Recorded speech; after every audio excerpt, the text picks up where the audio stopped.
welcome on in, especially if you're seeing this VOD later. Then yes, this is a writing critique stream where you guys submit your stories and then I give critiques here. People in chat can also give critique, but the main thing is we're not going to be assholes about it, right? We all want to be nice critique partners, we all want to become better storytellers, and nobody wants to deal with an asshole. So, hello and welcome if that's your kind of jam, but otherwise let me go ahead and let everybody know that the stream has started on Discord. Let's see. Stream starting now. Oh, Foggy was just a good stream. That was so cute. Let me go ahead. And we already do have our first person up for today. I believe it's a new person. New raccoon in the group. That is DA Studios, but they have a different username here on Twitch. That is this. Commander Ash? I think that's how you say it. Let me go ahead and get their manuscript up. Oh, thanks so much for the posture check, T. Control C. Let's go ahead and get this loaded up. Ooh, this is some cool looking text. I'll see how well I can read it. I am a dyslexic cryptid, so sometimes different text fonts throw off my brain a little bit. But hello, thank you so much for the posture check. Everybody go ahead and look left, look right, up and down and up and down. The model's doing it with you. Make sure you stretch your neck. You want to unshrimp your spines. No raccoons want to go around with like little shrimp spines. That's not good for your little raccoon bones. It has been a while. How are you doing, T? Sorry, I was taking a sippy real quick. Yes, I'm excited. Yeah, we already have a couple people lined up for tonight, so I'm really excited for this story critique. And then, honestly, the stream might be a little bit shorter today because I have to go to the dentist tomorrow. But I'm not looking forward to it, but at least I have a really nice dentist people that work, blah, blah, blah, blah, blah, that I work with that, are very, very nice, and not scary. I think a lot of dentists are scary, but these ladies are very nice, so. Hi, what? Hi, DA Studio, it's nice to see you. Oh, okay, so your Twitch username is the same. Oh, did I put the wrong... I put your Discord username instead of your Twitch username. I'm so sorry. Hold on. Control C. I did the wrong name. Don't look at me. And everything can kind of scooch over to the side a little bit. There we go. Hi, Heidenheart. Hi, Chatty Matty. 105 stream streak. Oh my goodness. Thank you so much, Chatty Matty. What? How am I in the hundreds already for streams? This is crazy. I know logically we're past 100 because I have over 100 VODs on the VODs channel, but it's still like weird to think about. Oh my god. But yes, hello DA Studios. I believe this is your first time submission with us, right? I hope you're not too scared. I hope you're excited. Auntie Cryptid. Chatty Matty is 105 streams old? That's so old. Did he know Plato the wisest of raccoons? Baby raccoon, that's not a nice thing to say. Oh my goodness. 105 streams old isn't even that old. Boots on the ground. Hi, Foggy. I just saw your message over in the Discord wishing us a good stream. Thank you so much. Yeah. I'll be here in a couple minutes. All good, Heidenheart. So I was just saying, so this is some really cool looking fonts. I am a dyslexic cryptid, so if I'm struggling a little bit with the fonts, it's not because you chose bad fonts or anything, just be aware. I am dyslexic. Sometimes fonts are a little bit crazy for us. But otherwise, let's take a look through your summary over here, through the stuff that you want us to go through. This is, it's going to be for a novel. That's going to be really exciting. It's a full novel. It is a mystery and maybe a coming of age. Are you just kind of unsure if it's fully into a coming of age category or not? But I do like the idea of a mystery with it. The summary is a group of 4 teens, 3 boys and 1 girl, travel the wasteland of a desert world.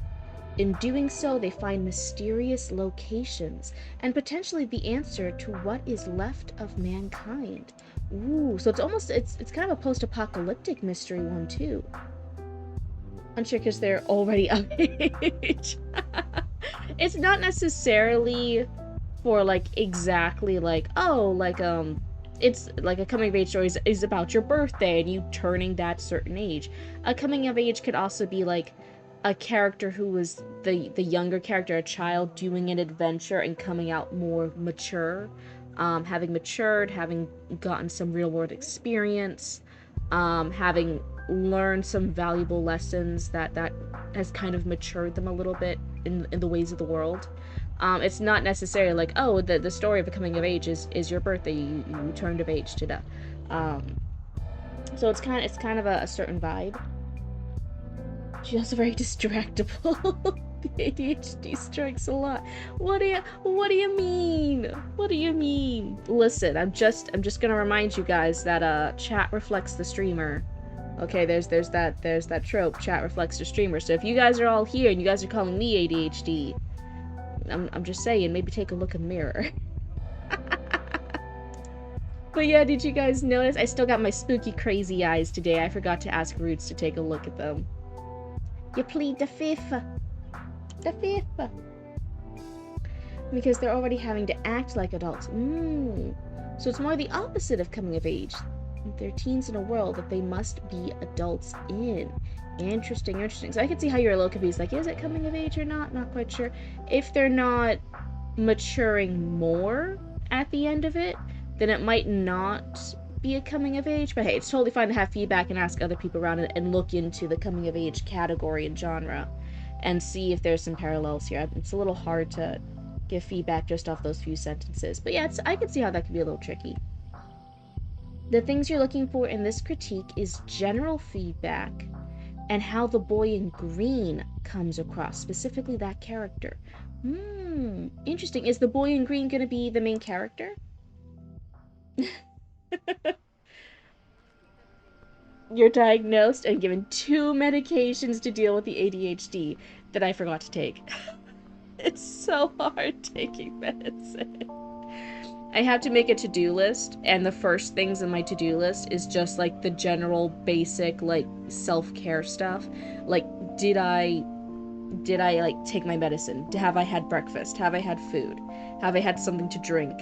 Like, did I do everything for my hair and oil my hair and brush my hair thoroughly? Like, it's just the top of my to-do list every day is just the general things. Otherwise, I will 100% forget about stuff like that. Like, someone will like, oh, did you take your medicine today? And I'll be like, I don't remember. No and yes. If you've read or watched All Quiet on the Western Front, then you'd understand. Well, I don't think I've seen that one. I think I've heard the name before. I think that's a popular thing, but I'm not quite sure I've seen it. Nu Viva? That's 9 lives in Spanish. Nu Viva. Nue Viva? Just set a reminder, but I snooze it until it stops. I feel you. That's with the alarms. If it's just me trying to fix my sleep schedule, I'll ignore however many fucking alarms. I won't do it. If I have to get up because of something important, like an event or an appointment or having something to do with a event that we're going to, like a World Oddities Expos or something like that, then because it's something important, my brain will like focus on it and then it will let me wake up early enough on time. But otherwise, like, now my brain's like, now we're sleeping in, we're snoozing. It all makes sense once I start chapter 2 to 3. Yeah, it's okay. I'm just saying, like, if it's okay if you have trouble explaining it or if you have these references, but like as a general thing, this is a really good time to practice too in critique groups of explaining concepts of your story, because when your critique partners know what you're trying to do, then when they read your work, they can tell you like, oh yeah, this does match that vibe that you're going for. I know what you were going for, but I'm not quite sure it's connecting that way. If I had just read this without you explaining it, I wouldn't have made that connection, etc., etc. Looking pun, I called a cat people 9 lives. Because I spent weeks with cringy names, all of which are now sub-races of them. Oh, that's cute. Shall we begin? Sure, I think so. I think everyone's mostly here. I think this is a good point. Let me take a sippy. So this looks like... Is it Sands of the Forgotten? Am I reading that one right? That's the of the, that's a little tricky for me, but I think that's Sands of the Forgotten. Chapter 1, The Latin Wall. Ooh, interesting. Alrighty. Emerging from a destroyed building, climbing the sand dune. Oh, that's a period there, right? Let me make sure it's not so much on my screen. Yeah, that's a period. A boy tall with long arms and a body that's malnourished. His hair fair in its darkness,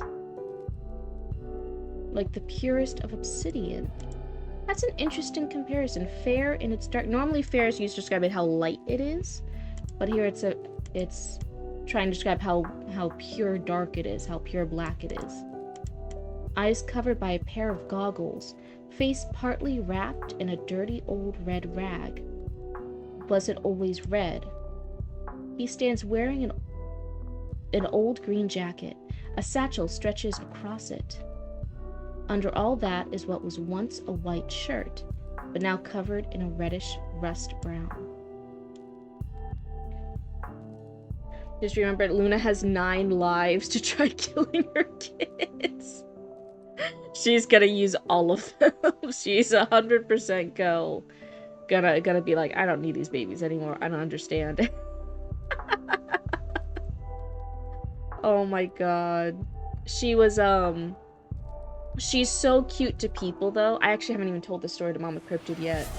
Oh, thank you for the hydrated hydrate. Here, let me take a sippy. The other day, she was out. She was having time with me and Roots and her babies. And we were hanging out. I was in the kitchen. She came over to me. And I just turned around and I dropped something, so it made a loud noise. And she didn't like that because that was a little spooky. So then she was like giving me the face, she was giving me the look like, I don't like that. So I was like, oh, I'm sorry, Luna. I didn't mean to do the loud noise. I didn't mean to scare ya.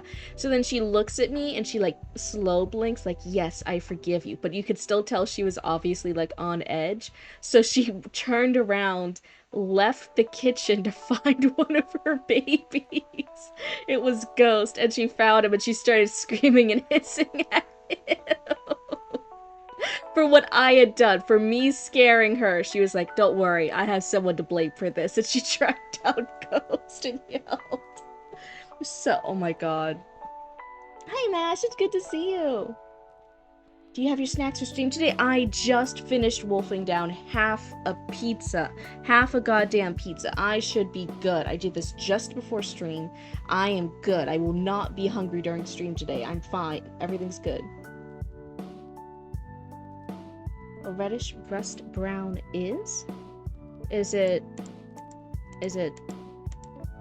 reddish rust brown? Is it dried blood? Is that the vibe? Is it just because, is it like a red desert? It hasn't quite said either way yet, but it could be either of those. Those are kind of the first thoughts I have as a reader. Maddie Trigger Cryptid lore. More like Luna lore. Only half? What do you mean only half? That's a lot of pizza! Okay, it is dried blood. Got it. Let's see. But yeah, it was so funny. She's like, nope, I'm not gonna yell at the human people. I'm gonna go yell at my babies. I got this. Now kind of reddish rust brown. There where he stands, he takes out a pair of binoculars from his ragged satchel. He looks out into what is a city in shambles, coated in ash and burns. So because the font's funny, is this supposed to be a comma or is that a period? Just clarifying. You were having a lazy day today, Mash? You were binging anime all day? What animes you watching? You recommended an anime to me You recommended an anime to me before, and I wrote it down in one of my to-watch lists. But if you're watching anything else new, let me know. I've gotten really into webcomics recently. That's been the thing. Coated in ash and burns. He pans to the horizon, looking for something, but finds only desert. The boy in green sits down on an old banner that he tore from the side of a building, with a shape on it from a time lost in the sands. He slides down the dune, and he slides down the dune, and he began to walk. He walks for miles, the land stretching far into winding hills and crumbled buildings.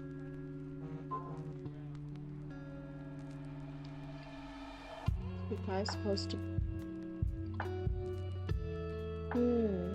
Our class day we didn't have any work and my friend was explaining the plot of JoJo's Bizarre Adventures to the teacher.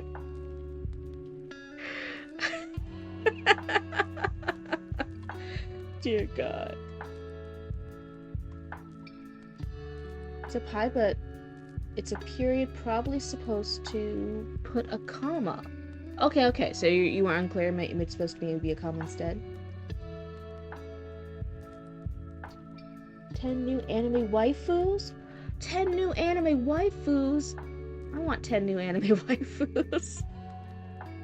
I want anime waifus and I want my anime husbandos. That's the problem. Can't make up my goddamn fucking mind. I'm not sure. And I will say it's because I'm not necessarily a copy editing Cryptid. I'm not going deep into that grammar. It's not my specialty. I'm wondering if sometimes there's an occasional change in the tense. If sometimes it's present tense. Was what was once. Yeah, I think most of the time it's present tense. But I feel like every now and again maybe it slips up slightly, but I'm not 100% sure. So take that with a grain of salt. If you have a friend or a writing buddy that's better at keeping the tenses consistent, I would have them look over this. A day's walk later... Oh, okay, little time skip here. Days walk later, the sun beating down like a bomb. No clouds, but yet a shadow is cast down upon the boy. I tried to find a way to include it into Raccoon 6 news. Aww. Chat, should I include Cryptid's new eyes into the plot? Please, no, it's just a mistake. It's just a mistake. Wait, it's supposed to be inconsistent. Oh, okay, that's a choice. I'm not sure if it's coming across as intentionally inconsistent yet. It does kind of read a little bit as like just an error, just a newer mistake. But I'll keep reading. Possibly a shadow is cast down upon the boy. He makes it to a towering steel wall. Like its wall. It stretches far beyond what he can see. Its size was so much so that the boy looked like a bug to be squashed next to it. Walking up to the wall, he finds a door. Cold and darkened in black steel, its handle red. He pulls the door open and began to enter. The Finis Mundi? Where... began to enter the Finis Mundi? Is this what he's entering? Genuinely cute. Nice. If only we spammed hydrate or hydrate. Oh, thank you for the 70 stream streak, Zoe. That's crazy. Let's see. So here, if this is the place that he's entering, if he's beginning to enter the Finis Mundi, a place called the Finis Mundi, the end of the world, I think that should be on the same line. I'm not quite sure why it's spaced down here as if it's almost supposed to be a separate paragraph or a separate subtitle. But just for clarity, if that is what he's entering, I would put it on the same line. The fonts do have deep meaning? Okay. The chapter 2 of Moon's Barbershop into the queue. But you don't have any of it written yet. I'm procrastinating so hard on my writing. Hey, take a breather, relax. Don't stress yourself out. All the cool stories will come out eventually. It's all good. So we begin to enter the Finis Mundi. The dark, damp walls littered with rows of seemingly never-ending metal staircases, leading up into an unknown shroud of fog. The inside of the walls made the end seem boundless. They stretched to unnatural lengths, making the wall fill with the feeling as though you were dust. Making the wall fill with the feeling as though you're dust. I'm not quite sure. That feels a little clunky. I would see there's some way you could rephrase this to have a little bit better flow. The boy in green made his way up the stairs, each step filling the Finis Mundi. So interesting, it changes here. Here there were asterisks with it, and here, and it's also including the, and this one doesn't include the, and it doesn't have the asterisk. So I think if this is important, that font, that writing of it, then make sure that it's consistent, because here it's already changing. So because it's not consistent, it also seems a little bit like, oh, it's just an error. Filling the Finis Mundi with a metallic ring.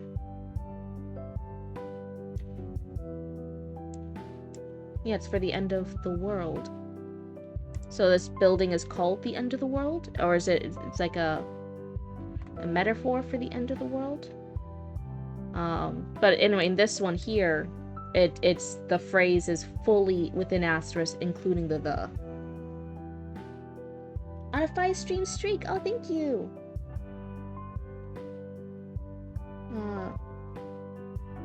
Yeah, I got that. I know, and oh, if you're trying to do it for just as a translation bit, you don't have to do it at the front and end of it. You would just do this asterisk here at the end, and then this asterisk here at the beginning. So this isn't quite the proper use for the asterisk, at least for, I will give the caveat for like North American novels, how they kind of do it. It wouldn't be the 2 here. That's a little bit wonky. I thought you were trying to do same as everything else is stylized with different fonts and everything else. I thought this was a stylistic choice. Turn off at the worst time ever. Okay. Let's see. The boy in green made it to a stopping point on the stairs. There he found a door, just a door. No burns, no cracks. Almost an escape from the truth. It was a door still young. There, beyond the door, was a large room filled with man's touch. The wall was covered in old posters the boy found on his expeditions. Mama Cryptid, let us take a moment for the wonderful Dolly Parton. Oh my god. Thank you, Queen Dolly. That's how I woke up this morning. I woke up, I was feeding the cats, I was making sure Roots was alive, and then Roots comes out and is like, hey, do you like Dolly Parton at all? And I was like, oh yeah, did you find any Dolly Parton songs? Yeah, she has a really, really great one. She's really, really famous. She's an influential thing. Yeah, like, I thought we were having a moment of like, yeah, my younger sibling discovered Dolly Parton and that we would listen to some songs together. I was getting ready to start blocking. I'm like, yeah, we can listen to a Dolly Parton song while I do the dishes. Like, let's go. And Ruth just instantly was like, oh no, she died. And I was like, what? I was looking at them and I'm like, Roots, this is the rudest way to wake me up in the goddamn morning. And Roots is like, yeah, my bad. But yeah, 100% everyone pour one out for Dolly Parton. That is, I'm so sad she passed away. We miss you, Dolly. Oh my god. I'm gonna be sadly listening to Dolly Parton songs now. She was 80, she lived a full life. She lived a very, like, influential life too. She did so many good things in the world from what I remember. If anything controversial happened with Dolly Parton, do not tell me right now. Dear God, I can't handle it. But she did so many things to improve like literacy rates. She was so huge in the book program for her state and making sure that young kids could have different books for their reading levels as they aged. Like what a It's been a road away from Dollywood? Oh wow. That's super cool, but what a really cool person to have gotten that level of fame and influence, and then also turn around and like do so much good work with it. Thanks so much death in the past few years, famous people.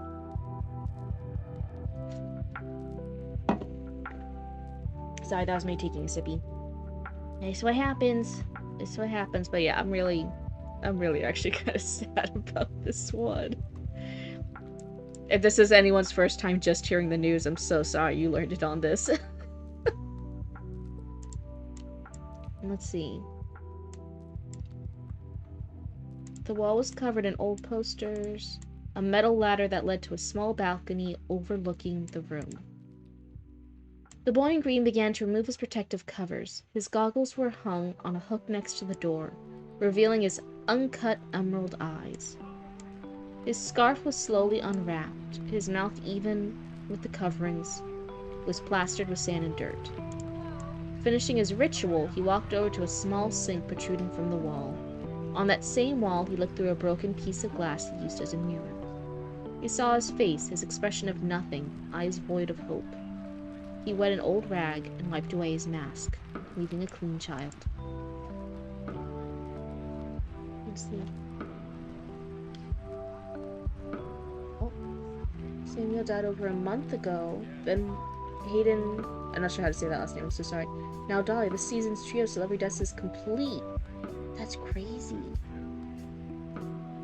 Dr. Grant was our hero. I never really listened to any Dolly, but I know she was the equivalent of modern-day pop stars.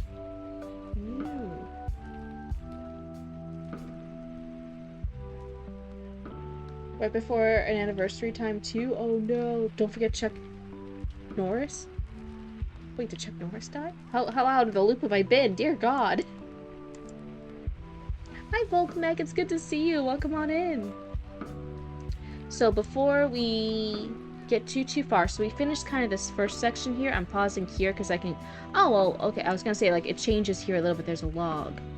But one, I know you're saying that all the fonts, all the styles, all the inconsistent tenses, all this stuff is important. Can I ask why is it important? Because right now I'm not seeing any deeper meaning to it. It doesn't feel intentional. It feels a little clunky. It feels a little awkward right now at this stage with a lot of these choices. What happened to Queen Elizabeth II? I want to do the joke of like the Queen of England isn't real. That's like the Tooth Fairy. I want to do that joke so bad, but it's the internet, and I know someone's gonna take me seriously if I do that. We had free books for young kids. That's right, so they could learn to read for lots of young people. I like a lot when he was alive. Erin's learning so much today. I'm so sorry you're learning all the horrible things. So log number 470. It seems like I've explored so much, but in the end I found nothing, and now my legs feel like they're going to fall off. My food is running low, and water is drying up. I've tried making a farm, but with water so limited, I can't afford to waste it on something that might not work. Through my travels, I found no signs of remaining life. I may be the last living thing on this planet. At this point, I can't even... You're supposed to call it Earth anymore? I can't even can it Earth anymore. The name would be a lie to what it is. I walk to the kitchen, or what I claim to now be the kitchen. All I have in my icebox is, and then it stops.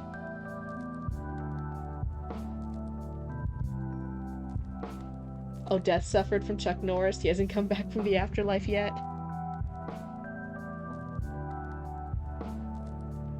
You used to live in a town near is it Chico, California? So you had to deal with him once or twice. Never meet a famous person? Oh, wow. That's crazy.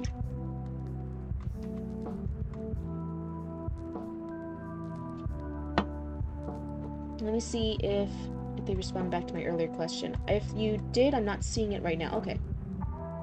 Fonts correlate with the speaker. It is present tense, but the first speaker is not trusted. They are inconsistent. Oh, Chuck Norris was vocally against same-sex marriage? I am learning so many things today, and I don't know if they're good things. That's insane. I had no idea he was against same-sex marriage. Yeah, I got that this one is the boy, that this is his little logs. I think without going into crazy fonts, because we have 1, 2, 3, 4 fonts here so far. You don't necessarily need to do crazy fonts in order for us to tell who the speaker is, or that the speaker has changed. Especially here for the log, it's very easy to tell here that this log is from somebody, a character. Here it's from the Boy in Green experience. This is him writing his journal. If you wanted to keep a font, I think actually this one would be fine. Sometimes with logs or journal entries or diary entries, we can use a different font and it still feels pretty natural. But so far there's a lot. Oh, it's actually more than 4. This one's a 5th. There's 5 very fancy fonts over here, and it feels a little bit chaotic. It feels a little crazy. It's not sending the message that you want it to, of like, oh yeah, this is an intentional thing. I know you did it intentionally, but it feels like it's an accident. It feels a little chaotic.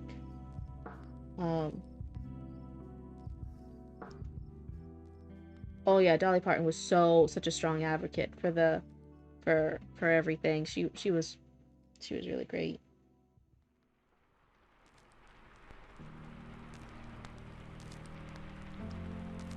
Oh, that's just visual. I know. I'm just saying in general. There's a lot of fonts here. There's a lot of you doing like visual stuff, for artsy purposes, and I'm not sure they're quite nailing it. So that's something I would recommend to look at again. And then without the crazy fonts adding on to the chaos of it, looking at the actual like prose itself. I know you're saying that the change in tenses is to show that the narrator's unreliable, but we the readers, over time of reading the project, we can pick up on the fact if a narrator is unreliable. I'm not sure if changing tenses makes us think, oh, this narrator's unreliable. We would, to most readers, just be like, oh, this writer doesn't understand how to use the tenses properly, how to be consistent in tenses and grammar, rather than like, oh, this point of view, this omnipotent point of view person is unreliable. I'm not quite sure most readers will pick up on that. If you do want an unreliable narrator and you want to make it very clear and distinct, you don't want there to be any confusion that a narrator is unreliable, you can, in the prose itself, in the word choices, in the way that they're interacting with the readers, and the things they say, then the things they describe, have that very clear, distinct, like, oh, this person is not to be trusted.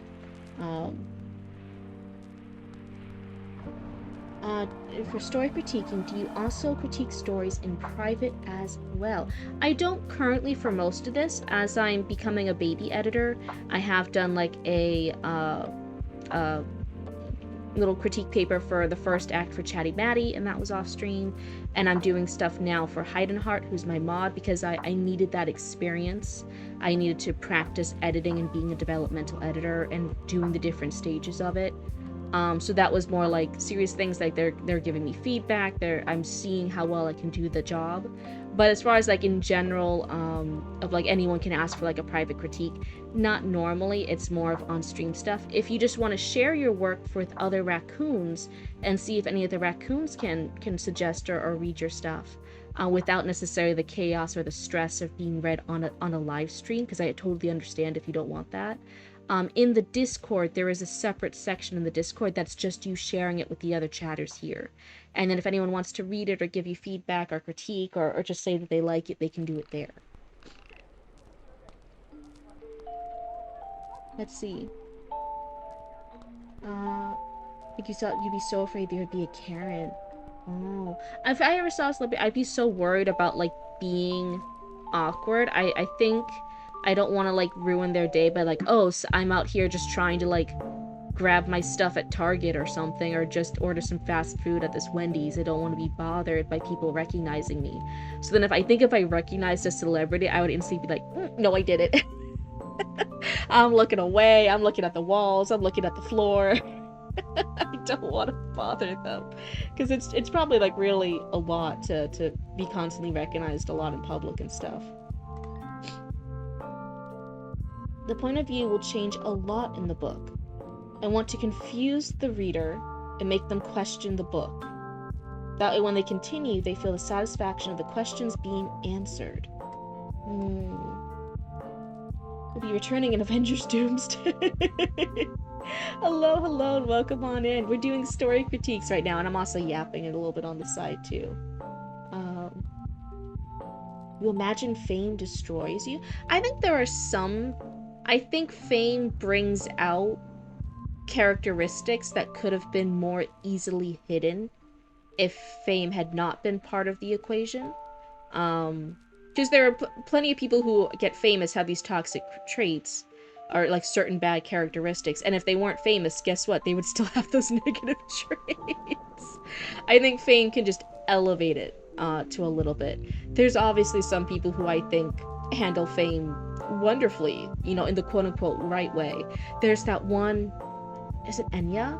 Who like got a bunch of money and then she got herself a castle and like a bunch of cats, and she does not she never goes out. She's like, nope, I got my bag, I got my castle, I got my house, I got my cats. I'm never leaving, I'm never interacting with the public, I ain't doing shit. And I'm like, you know what, that's fair. What, Emma? And they were so tall, I just squeaked? That's really tall. Oh my god, I'm like under 5 feet. How tall would that be to me? You get surrounded by yes men who are willing to help you be the worst version of yourself. It takes willpower to not get corrupted. And then if you don't listen to the yes men and you're like biting off of me like, no, I don't want to do that, then you're labeled as like bossy and bitchy and stuff because you're not listening to what everyone around you suggesting, even though they have more experience. It's a no-win. It's a no-win factor. They're over 6 feet. Ah, they could. Oh my god. Oh my god. I wouldn't even be able to look them in the face directly. I'd be like craning my neck up, like, hey, how's the weather up there? Yeah, the model's eyes start glitching out only a couple streams after the whole model redesign. What if the cryptid character is actually going through a metamorphosis, evolving into a higher being? So I grab a pen. We finally got the new spark for Raccoon 6 News. What if it's some other entity, like, looking out with my eyeballs? This is when they're looking at you guys. It's not just me interacting with you guys. Something else is watching. It's watching through Cryptid. But anyway, so you're saying to go back here to the critique. So the change in tenses is, I know you said it's purposeful. It's to make everyone question things. And then it's all paid off at the end. My concern, it depends on what your goal is. If this is just a for funsy project, and it's just to share with you and your friends and just have fun writing a story, then hey, you don't have to listen to any of this. Because I'd rather you enjoy a fun project than like be worried about like all these nitpicky stuff. I'd rather you just enjoy a for fun project. If this is, you said it's a novel, if you're looking for this to be published in the future and share this and have other people like want to read this from start to ending who maybe aren't people that you know, like aren't friends and other people in this project. One of the things is I'm worried about is that no one will continue reading to see that this is purposeful, that the changing tenses is purposeful, and that all the answers are figured out at the end. I'm not sure if many people will get to that point. They'll just read this part here, and because everything feels so clunky and almost purple prosy and a lot of crazy fonts and unclear tenses and unclear use of words and unclear like commas and periods. There we go. See, commas versus periods. Where they all think it's just you, the writer, struggling with this rather than a character, point of view narrator who's trying to be shown as unreliable, and therefore they might not get to the ending where it all comes together. So that's why I'm suggesting, like, could you look at maybe some more stories that you like that have these unreliable narrators that you're referencing? I know you mentioned, I think it was a movie you referenced at the beginning. Are there any novels that have a really cool, unreliable narrator? And then I would maybe suggest studying those and seeing how they pull it off. We can have unclear, inconsistent tenses and stuff like that. Like, we can have grammatical errors in the text. That has been pulled off before. But when you do that, everything else has to kind of be, like, top quality. What was this? Trying to write, like, a weird experience, like a concussion or someone being like disorientated or something like that, and the ways that we as writers struggle to do that. I could definitely see that being similar, especially here with an unreliable narrator. How do you convey an unreliable narrator, especially different ones if we're saying there's multiple point of views? It would be something I would suggest you look into. How have other stories that you liked that have pulled off this concept, how do they do that? I think that will be a good comparison. Oh hey, yeah, it's in the Discord. Hindheart, yeah, the little link there. There's just a few rules. It's stuff like no generative AI, no sex spicy scenes, because I get too embarrassed reading them out loud. So if your story does have sex scenes in it, we just ask that you black out that particular part or make a new format that doesn't have that scene in it for submission. And then hang out and listen to some stories with us. Give your own feedback, give your own ideas, but kind of see if this is the kind of vibe that you're wanting. What about innuendo? It can do it. Innuendo I'm more okay with if it's like multiple pages of like just the innuendos and just the sexy talk leading up to the sex. I'm gonna be like, okay, like hold on a second here. What am I really critiquing here? But if it's an innuendo or two, like, yeah, it's fine. And Lord knows I do some jokes here and there too. Like, we're all adults here. Or at least I treat you guys like you're adult enough to be in a Twitch chat. Yeah, the term scaroused in my story. That's funny. Let's see. So those would be, I think, the main things I'm worried about here is if all the leaning on long sentences and words and the fractured sentences and the changing tenses and the different fonts and the incorrect, if that's, I know your intention is to create one thing, but I think the effect is another thing. I think the intention is to create an unreliable narrator. The effect is, I think, it just comes across as you, the writer, sometimes struggling with this, and that's not what you want, right? You want this to be the narrator that's doing this. So I would suggest looking at some other sources where you've liked an unreliable narrator and really looking into that. That would be for the general feedback. And then the other thing you really wanted us to focus on was the boy in green comes across. It's only been a little bit. I'm not really sure if there's a lot for me to really say about him. He's a boy, he exists. He's going into his room. The situation's not looking very good, but I'm not sure I have a strong grasp of his personality or anything. And I'm not saying that I have to at this point. It's only been a little intro. But other than the fact of like, hey, he's in a really bad circumstance. This might be the end of the world. I'm not sure if I got any like particular vibe from him. It also sometimes is describing him a lot as a child. I'm a little unclear on exactly like what age range we're talking about, because like a 9-year-old versus a 13-year-old versus a 17-year-old, those are all different ages of like child. I'm not saying that you had to like say a line that says his exact age, but sometimes through the prose and text we can kind of tell like how mature, how older a character is versus how younger. I'm not quite sure I got anything particular from him. He's a guy at the end of the world. It's pretty scary.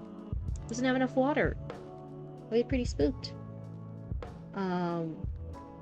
Was there anything in particular you wanted me to look at for his character? Like it's something that you wanted to come across at this stage? Let's see. In the Discord, there's this channel called Story Submissions. There's a link pinned to a Google form to submit. Yep, for the Google form, that's just you entering it into the story pool. After that, then you'll check that same Discord section called the Story Submissions form, and I'll update it with reading slots in the future and who goes first, second, who's a backup, etc. And then you'll just claim a slot if that day works for you. So sometimes that confused a little bit of people. They thought as soon as they just clicked the Google form, it was good. But it's you submit the Google form, and you'll check the Discord, and you'll claim a time slot in the future. That's kind of the vibe. But otherwise, I think, you know what it reminds me? It's kind of like a lot of Legend is like the earlier Legend of Zelda games, when Link or like a lot of like the characters that you're playing in the beginning, like they're a young like male protagonist, they're going off on adventures, but you don't necessarily have a lot of strong personality from them necessarily, because they're supposed to be a playable character. They're supposed to kind of be you. You're supposed to be able to immerse yourself into the game. And that's kind of the vibe from it. Especially, I think that I also have that connection because he's also a boy in green. So the green thing with Link and that kind of character motivation of like, oh yeah, he's kind of like a Link character. What about one of your critiques about Barry being... What critiques about Barry being a bookworm? What was the jab? But unless there's anything else, I kind of think this is it. I'm actually... I'm glad that we were able to read the whole bit that you have so far. I feel like that sometimes people, when they submit, like, even if it's a short thing, sometimes they still do it in, like, 2 chunks, and that's always, like, a weird split, so I am happy we were able to get the full bit done. Let me go over here, and I will move your name so that way nobody thinks you wrote my silly wee screen. There we go. We kept asking, is she reading another book? I don't necessarily hate the fact that, like, Barry is a bookworm or that she reads books. It's just every time the books were mentioned in previous drafts, it was just so she could pull up something that she or other people should already know as characters in that world to, like, explain it to us, the readers, because it was in the book. And I was like, what? Don't stop the momentum to read the book. When do you next stream? Yep, I stream every other day. Every other day I stream, and Heinhardt's right, unless I'm sick. Some days I have endometriosis, so there's normally a few days every month that I have to take off just because I'm not feeling good. Oh my goodness. So let's see. I don't think I missed any questions from them. I think everything's okay. I hope that wasn't like a too harsh thing. I wasn't trying to like do anything too harsh or do anything like that. I was just pointing out like, oh hey, I'm worried about which way the readers will view it as. Your sister and mother had it? Yeah, it's one of those like genetic things. If a woman in your family has it, it's increased odds that you did not escape the genetic lottery that the others had it too. Spiky ovaries, dear God, spicy. They need to calm down. I do not understand the importance of these books, but yeah, I had to put a joke in. Oh, okay. Ovary bumps. Spiky ovary bumps. Oh my God. I know that there's some people like Mash and Zoe who like listen to these streams out in public. Like there's other people who can listen in, and I'm over here like, man, what do people think of me if they just come by and see this blue person and the first thing they hear out of her mouth is, oh yeah, the spiky ovary bombs. Oh no.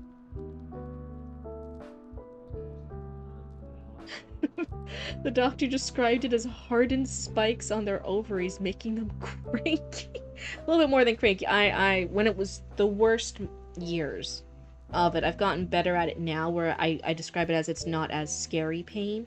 The worst years of it though was full on just curling up into a ball and almost passing out in the shower, throwing up every now and again, could not eat anything, could not keep medicine down, occasionally just screaming, especially streaming.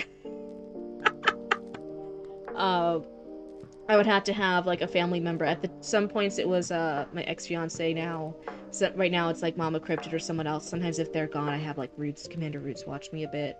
Though they don't like it. Where it's just making sure, like, do I not pass out from the pain? If I pass out from the pain, that's pretty bad, and I could like drown in the tub or something, right? So that someone has to like watch me. I don't got that, but I have PCOS. Yeah. Surgery inside of a year of getting it. It's so hard to get surgery for it now, especially like here. I don't know where you're from, but here in the US, especially here in Florida, they don't like to do the surgery because the surgery could be at all sorts of different levels, and you don't know until you start the surgery, right, for how much you might have to remove. And if they have to remove a lot of your reproductive system because it's so bad, which they can't know until they start the surgery, then it means that you can't have babies. And here in the South, in the U.S. South, they like to make sure that women can have babies. Oh, California. I could see it being easier in California. Here in the South, it's a little... Doctors are very, very hesitant. You think of your future husband! And I'm like, please. Oh my god. There's even stuff... It's such a wonky one, because with endometriosis, it's literally, like, physically harder for you to get pregnant. Like, I might just straight up not be able to get pregnant, even if I wanted to be. And they're still like, no, you still need to keep it in there in case you do want to have babies. It's like, this is not helping me out here. So it's very, very difficult to, like, find doctors that will, like, do it. Yeah, same with the PCOS or the PMOS. I think you guys mentioned, like, a few streams ago, yeah, I guess PCOS got updated to PMOS. Different new things. Yeah, you're using the new term. I got you. Yeah, I think a few streams ago, it was you or someone else mentioned that they had updated the terms for that. And yeah, with endometriosis, I'm like, please. But I'm so glad that your family, Volkmek, was able to get the medical care that they needed. That's really, really good. And harder for me, I had to go through a Nevada VA because of where we were. And it was a constant game of, how's my doctor trying to kill me to save the government money today? Oh no. And hello and welcome on in, Raiders. Welcome on in. In case anyone's stuck in ass, let me go ahead and write a little message here. Hello and welcome on in. Were you guys doing anything fun? It's Necronomifox? Oh, that's super cute. Welcome on in, guys. We were just doing story critiques. I was honestly just yapping for a minute, but we do have a second story critique today. I was giving some time for our first person, DA Studios, in case they had any questions. But I don't think I saw any questions. If I did, go ahead and send it to me again, DA, in case I missed it. I think our next person up is actually Heidenheart, so that's exciting. How's our stream going? It's doing really good. Thank you so much. Were you guys doing anything fun in your stream? That leads us to be more money and funding than they gain. Oh, yep. I could see them trying to screw you over with that kind of stuff. So let's see. Our next person here, if you're familiar with them, let me see. I just want to make sure I'm looking at the right submission. I think I forgot to delete one of your old ones. This is summary. I think this is the right one. I think I'm good. Everyone's just listening to me talking about my Google Doc over here. They're not seeing anything like a crazy person. Here is Hidden Hearts. Are we? Yes, it is chapter 2. Perfect. Were you guys doing anything fun? Were you guys writing or editing or just doing fun word games in your stream? Everyone here in the writing and reading category does so many cool different things, actually. You would think it would be a very straight-cut category, but people do a lot of fun stuff with it. You were just hanging out and writing? Yeah. You started writing a story back in like 2018 to 2019. That's so exciting. You're still working on it. Huge congrats. Oh my goodness. Maybe in the future we'll get to have you over here and we can do a story critique with your stuff too. That's going to be really fun. You're talking about angry ovaries. We had a side tangent with angry ovaries. I don't want to scare off any new people. But yeah, this is a story critique stream, so you guys here in chat submit your writing, and then I give 1 or 2 pieces of critique. You guys in chat can also ask questions and give critique and feedback. The only rule is, you just gotta be nice about it. We all want to become better storytellers together, and in order to do that, we need critique, but we don't need to be assholes about it. That's kind of the vibe. Running to the Last Cheese universe? I don't even know that was a universe.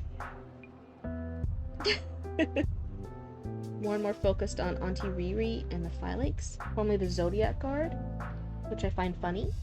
Okay. So let's see. This is chapter 2 for Hidden Hearts. We've read the first chapter previously on stream. This is a science fantasy. The summary is: a young priestess sees a star fall from space, and the man inside threatens to upset the status quo and drag her down with it. General feedback. Oh, there's a content warning here. There is a scene where nothing overly bad happens, but the implication is clear to demonstrate her failed expectations and the abuse of power dynamics. It is another chink in her faith. A never meet your idols moment. Okay. Got it.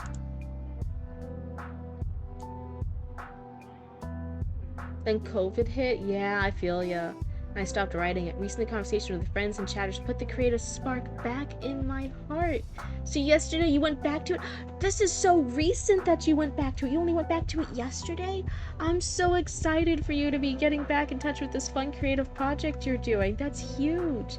And it just goes to show you, like, yeah, there's never like a bad time to like pick up an old project that brought you joy and stuff. I wrote a lot. I was originally going to go to college for writing. I was for creative writing. But at the time, I was in such a bad spot. I was in a really, really bad, unhealthy relationship, like a scary, dangerous relationship, especially towards the end. And I was so stressed all the time. I had anxiety. I was dealing with health issues that I didn't even know were health issues. And I was so stressed that I changed my major. I got my degree in costuming instead. I am now a seamstress and embroidery artist, and that's what the Cryptid Roots business is. It's our embroidered patches that I make with roots.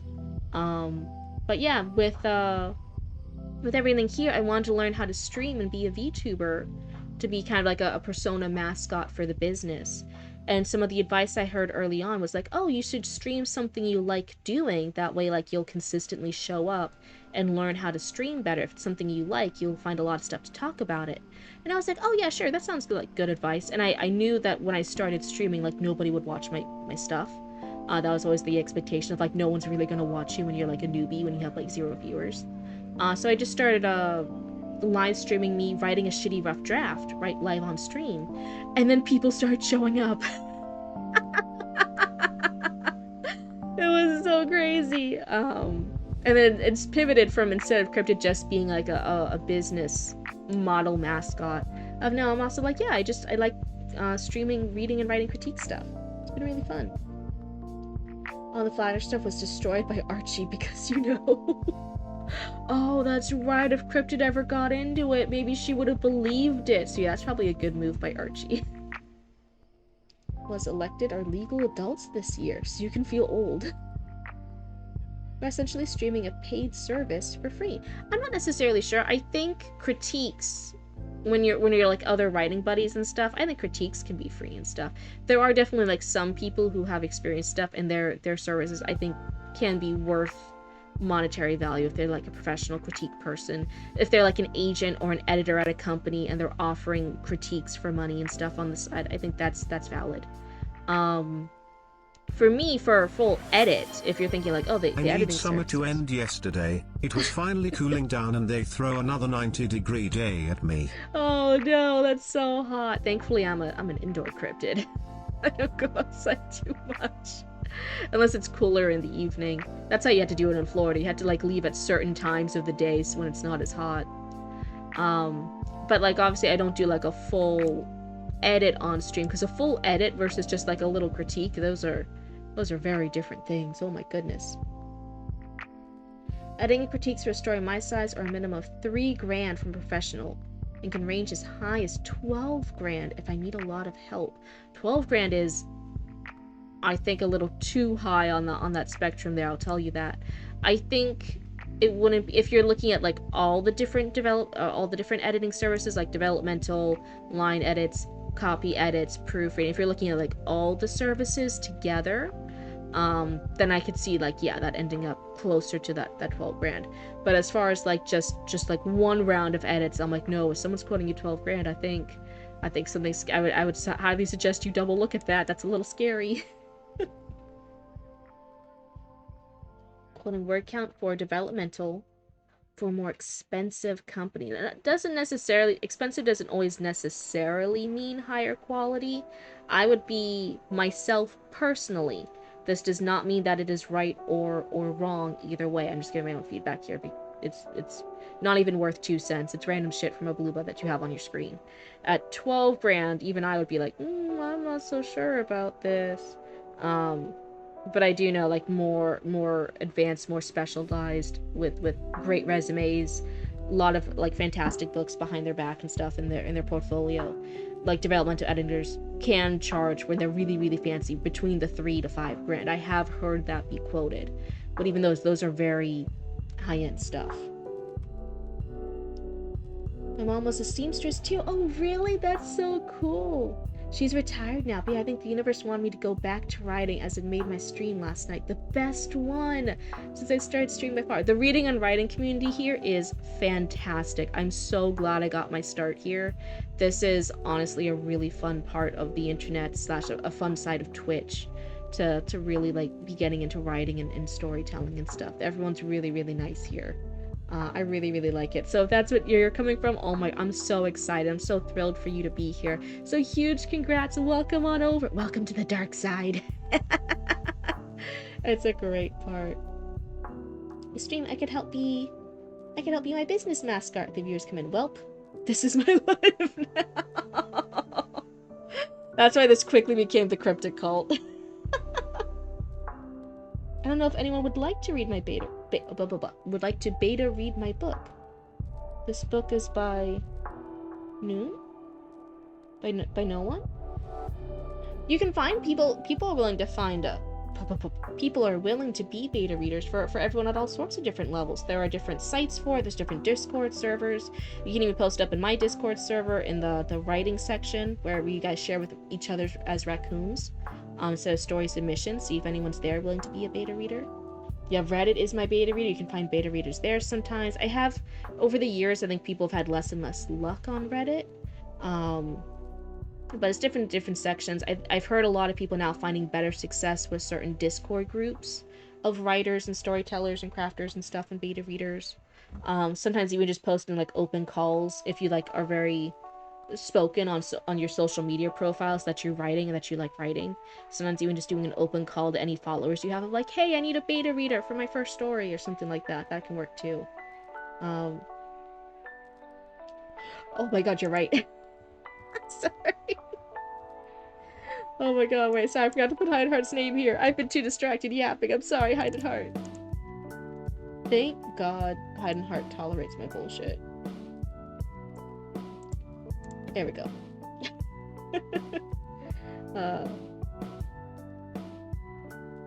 11 more followers. We are 400 followers away. I was actually really excited about that. I was saying that to the Cryptid family earlier. I'm like, I'm actually really close to 400. It's getting exciting. I didn't know this would happen. Your opinion real quick. With all the AI training BS from Twitch, are you concerned about having your writing fully up on screen? That's been a concern as I just started streaming and I'm new at this category. So one, it depends on how AI scraping works. One, you can turn off that setting, theoretically, and I have turned off that setting. The other thing is to double check that setting, because some people were reporting even when they turned it off, that then Twitch went back and turned it back on. So I've been pretty up to date on like checking to make sure that setting is still off. Now, could Twitch and any other giant corporation be lying about that and still being using your stuff for scraping? They could be, and I'm always paranoid about stuff like that. One of the things for me personally that helps is, remember, it's training off of footage, because this is a visual medium. It's being trained off footage. So what this would mostly be trained off of is like, oh, another VTuber model in left or bottom right. That's the most places where a VTuber model is, or they're taking up like the whole screen. So it's taking place of where a character and avatar is. It's taking place, it's categorizing where is a chat, in which case mine's up, oh wait, mine's up here, sometimes it's over here. It's taking things on things visually. It's, if it did try to scrape together random words that are on a screen visually, it would kind of do what a lot of AI does now when it tries to do that. Have you ever seen like the shitty, like it tries to make like a poster in the background of an AI art piece and it's just like gobbledygook. It's like words that don't make any sense because it knew it needed to put words there, but it didn't know what words to put because it was just trained on visual data. It wasn't trained on like what words mean. That's kind of what the Twitch scraping stuff is doing now. Mine's still off, thankfully. Yeah. Location to screw with the AI. Now, if you're paranoid about it, you can put an invisible image in your stream that will corrupt AI that scrape your stream. Ooh. I just double checked it, still off the AI. Good. Yeah, it's not happening for everyone. It was just happening like random people were reporting back like, oh yeah, I checked back after like, some of them were saying like after an hour, some were saying after a day it would have been turned back on. So I've been keeping an eye on stuff.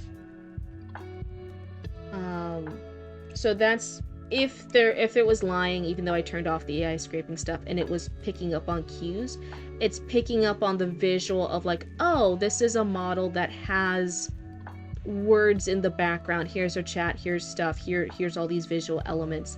It's not quite deciphering everything on this random small channel of like, oh, we can view through everything and like find the story and publish our own story based off of it. It's not paying that much fucking attention to me. It just isn't. And that was even people were even concerned in the beginning. Here, I'm gonna show. Do I have it? Maybe I don't. I don't think I have it up recently. I think I just have my weave. I was doing, when I started streaming, my shitty rough draft, which turned into the Three Little Witches storyline, and I had multiple people be concerned and reach out to me like, "Hey, are you worried about streaming your story and like your outline and stuff on stream? Aren't you worried that somebody else?" This wasn't even like AI worries. This was about someone else. Aren't you worried about someone else like taking your plot and running with it?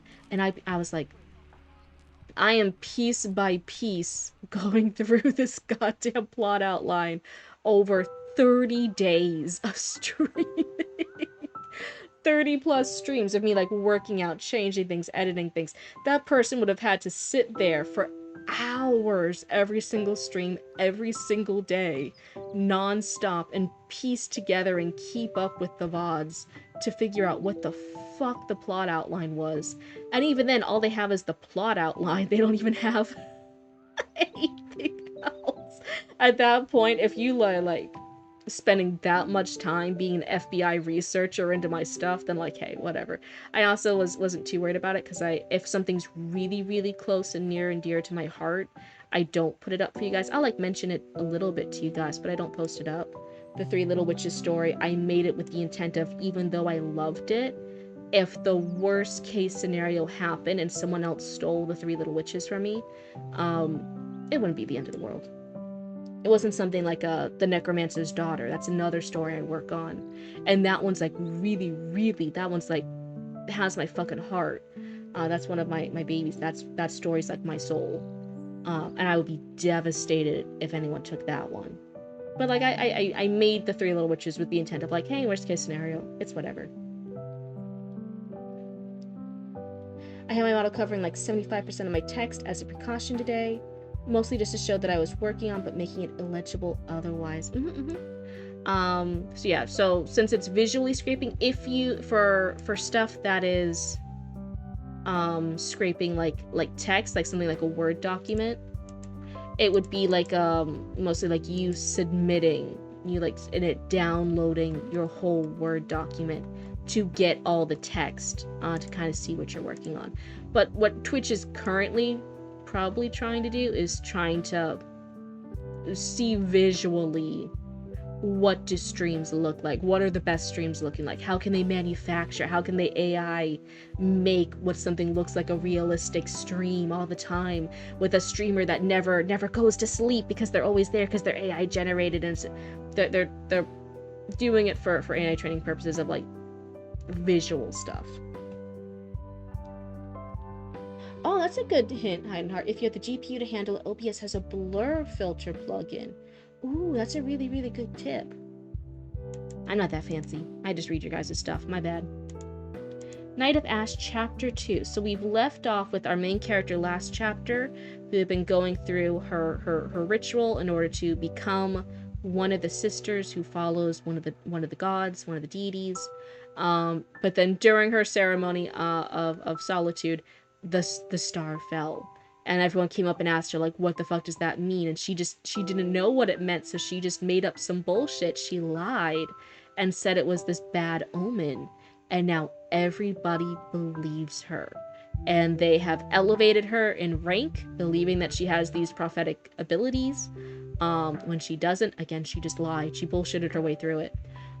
They've given her little night person to protect her, and he's an asshole. He doesn't even know her name, and he's kind of ignoring her and shit. And she's now handling the chaos of what happened from that itty bitty little lie of saying what that omen was. Knock, knock, knock. The loud rapping pulled Lena from her uneasy sleep. Her braid was a large knot from tossing and turning. Girl, I feel you. I'm so sorry, girl. I know that feeling. She was still pulling it apart as the door slammed open. Is it Dalen or is it Dallin? It might be Dallin. Dallin marched in and looked at her with a cold expression. He clicked his teeth with impatience. The Herald's here, Sister Lena. He turned and headed back into the hall. At least he got my name right. I was about to interrupt and be like, oh, we got her name right this time. I love it. Me and this character, same wavelength. Like, oh, you got the name right. You know, if you say cheese 3 times, a cheese man will come and bring it. Do you have to say it like back to back? Is it like Beetlejuice logic? Like you can't interrupt it? Is that kind of the vibe? Apple. Apple. Dallin? Apple. Dallin. Is it like that? Dallin? Leothon stood up to follow him. Her fingers weaved her hair into a neat braid. Dallin hadn't waited for her. He was already halfway to the stairs. Acolytes rushed from room to room, excitedly whispering to each other. Some of them gawked as she passed by. Their voices filled her ears with incomprehensible mutterings. Word traveled fast. A new sister gave a prophecy on her ascension. She would be attending whichever night appeared. Hey, Dallin, why you stalling? You need to be ballin'. Oh my god. So here, I know she redid her braid really quickly. Which one? That's a fucking skill doing it that fast. Is she still in like her undergarments? Is she still just like in a little shift or a little chemise or something and just going through this? Or did she fully get dressed back up again? That's one of the questions I have here. Lena's body ached as she tried to keep a calm and even step. Her face was held straight and her back stiff. Even her eyelids strained as she held them down in what she hoped was a serene and unbothered gaze. Her robes, okay, she does have her robes on. Her robes did little to stop the cool morning air from raising bumps on her skin. She's still in her robes from the night before. Got it. When Lena finally caught up to Dallin, she tried to talk to him again. Brother Dallin, she started, but she wasn't sure what she wanted to say. Why are you so distant? Came to mind. But Lena told herself he was simply lost in his own thoughts. She may have been given the honor of attending, but he was a new paladin thrust in the same position. Super kind, let me interrupt your stream. No, thank you so much for hanging out with us, and thank you so much for the raid. You had to raid around. Oh, good. Go about real life stuff. I promise that's more important. You can rest the stream and a good night. Have a wonderful night. I hope you get some good streams, good sleep. I have to go to the dentist tomorrow. I'm not looking forward to that. Oh no. Dallin, she tried again. How are you? Only the tip of the spear of questions she had for him. Did you ever think we would be here? In this position? Dallin stopped walking as they reached the gallery. He turned toward the 12 silently. Honestly? He snapped. I was expecting to be nursing a hangover with a body in my bed. Damn, Dallin! Lena stepped away from him, her jaw tightening at the vulgar reply. Instead, I am here, serving in a damn eel's shadow. He moved on, leaving Lena behind.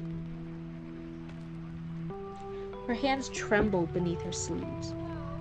Eels, what the Terrans sometimes call radians. Oh.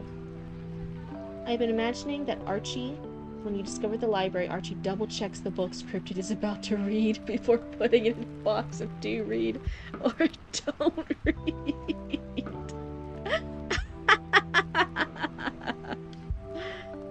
Joke's on you, Cryptid's taller. Archie's like got the entire like bottom 2 shelves of the library like sorted, like okay, everything on the bottom 2 shelves is okay for Cryptid to read. Cryptid's up there like the top shelves. above Archie's head. Full of random bullshit.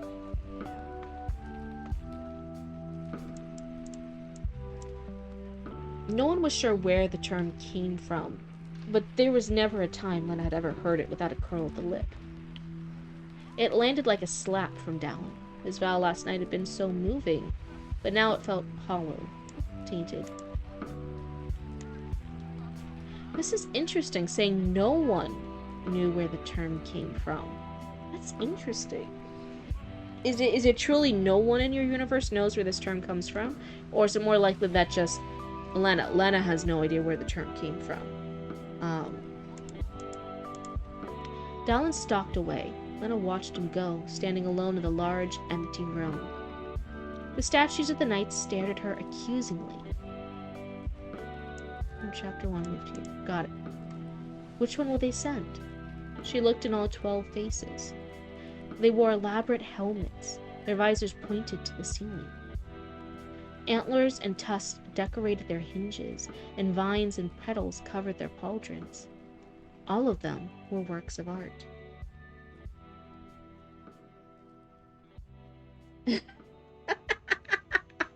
Archie's just pouting your little hand grab. He's like, Cryptid, Cryptid, let me double check the book. Okay. What books do you think would be like books Cryptid can absolutely not read?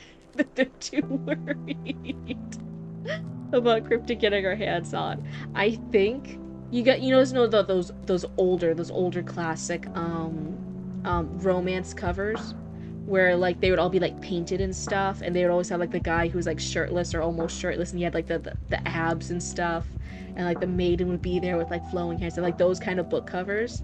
I'm worried that Cryptid would get those and like start reading those old romance stories, and then instantly start thinking like, oh yeah, like this is how guys work, and then instantly you have a new wave of raccoons that have like the flowing long locks and like the six-pack abs.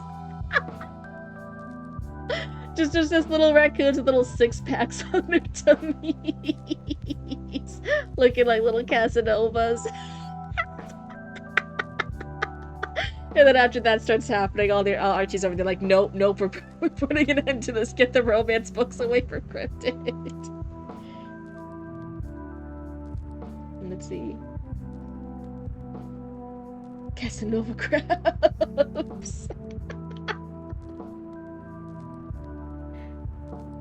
How things work, like mechanical stuff. Oh, that's true. If Cryptid starts figuring out mechanical stuff, then yeah, she's gonna be like, oh no, like this can't work because of like common sense and the way that things electricity works, and then the raccoons will lose Cryptid's power forever. Oh no. That's an entire section. That's an entire section of the library that just has to be like off limits, restricted section. How does machinery work? How does electricity work?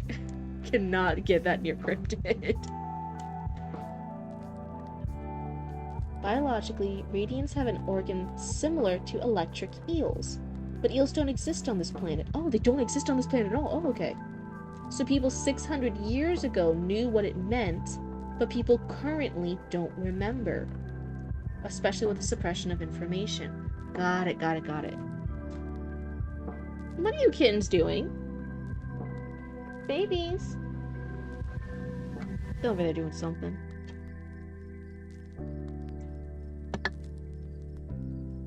All of them were works of art. Lena stopped at Ivar again. Ivar? His visor was a mask of death, a skull that seemed to weigh her down to the smallest gram. That knucklebone was still sitting there, untouched. The offering, either a favor or a plea, felt more like an omen than the blazing ball of fire that cut across the sky had. Before she could dwell on it further, she blinked and made her way to the temple square. One book of how things work, just because things goes working. Oh my god. Africa would be like, wow, this library has everything except for like books explaining like how to turn on like power and electricity and and mechanics and how cars work. And Archie will be like, yeah, that's so crazy. That's so wild, Cryptid. Anyway, here's a book that Archie Archives made. Here you go. You read this book. It would be the first book from a raccoon in the library. That would be exciting. It would get a little place of honor. Lena caught up with her paladin. She stayed a pace behind Dallin. The plates on his back shifted with each step. She is good at catching up with this dude. This dude is fucking leaving her behind. He is like multiple miles ahead of her. He is leaving her. She's catching up quick. The plates on his back shifted with each step. Tremors in her bottom lip threatened to break her composure. She bit down till the coppery taste of blood caressed her tongue. Is there any way she can get a new I forget if it's a knight or paladin. I think it's paladin. Can she get a new paladin? This one sucks. He's mean. This isn't me like doing a critique like, oh, you should change the paladin. This is me like as a reader just having that gut reaction. I'm like, oh, Dallin's mean. I want Lena to have a new one. Outside, the sun was just appearing on the eastern horizon. A thin black ribbon of smoke from the star still rose up. Terrace was beyond the horizon. This time of year, it only traveled overhead at night. Lena wished its violent glow would fill the square now. There was always a comfort. It's a violent glow?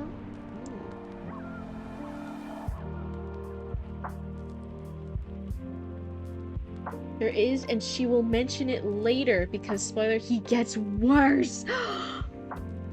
This Dallin has to go. He's gotta go become fish food. I'm pushing him off a short pier. I'm feeding him to the sharks. Should be Violet? Okay. It's always a comfort. Many nobles lined the square, despite the early hour after a festival. Lena could see streamers and pennants still hanging from buildings and lampposts. The ground in front of the temple had been scrubbed meticulously in the time she was asleep. The herald hovered above the steps to the temple. A ball of smooth metal, the same light material most relics were made from. It slowly rose up and down as Illuminate, Delphi, and Luminary... Hold on. Illuminate Delphi and Luminary Neelan approached it. Lena stood next to Dallin, behind them. Lena held herself upright, but she wanted to shrink back into the temple, to safety. Dallin felt like a statue at her shoulder, his face calm, but something hot moved beneath his demeanor. My lo-fi beats. He seemed irritated. She knew that no words from her would soothe it. It might only make him angrier. Hold on. Itchy. Okay. So this part, it's all good info. I like the info that's given here, as in, like, she's holding herself upright, but she wants to run back to safety. Dallin's looking composed, but he seems angry underneath the composure. Seemed irritated. And then she also seems to know that there's no way to soothe him, that she might only make him angrier. But I think at this stage, with all of it together like this, it does seem a little telling instead of showing that she seems to know a lot right here. Like, even though she's only spoken really twice to Dallin so far, once the other day when they're doing their pledges to each other, and then now today, the next day, when they had that little confrontation walking here, knowing that no words would soothe him, it would only make him angrier. That's something to know about somebody. That's like a hard fact to know. I think maybe she should just like guess, or she felt that no words would soothe him. She even worried it might make him angrier. Having it at least be in her feelings a little bit. It's not as clear cut. It's just her interpretation. That seems at least a little bit more showing. That's more in her feelings about it. And then with these other two, I think you could keep some of it, because dear God, trying to like show not tell every single thing ever can be a lot. So I think you can choose like one of these details to like kind of leave the same. But I feel like one of them, if you wanted my opinion on which one it should be, I think you could leave Dallin's demeanor here the same. He's like a statue, but something hot moved beneath the surface. Because I just personally like that one. I think that one's neat. But here with Lena wanting to go back into the temple to safety, it's kind of explaining, it's telling her feelings to me too directly.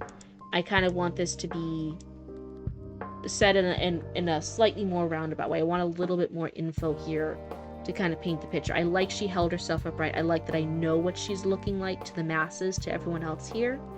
But maybe even something just she tried to hold herself upright, but her like heartbeat is like jumping like a fucking rabbit, right? She feels like a prey animal.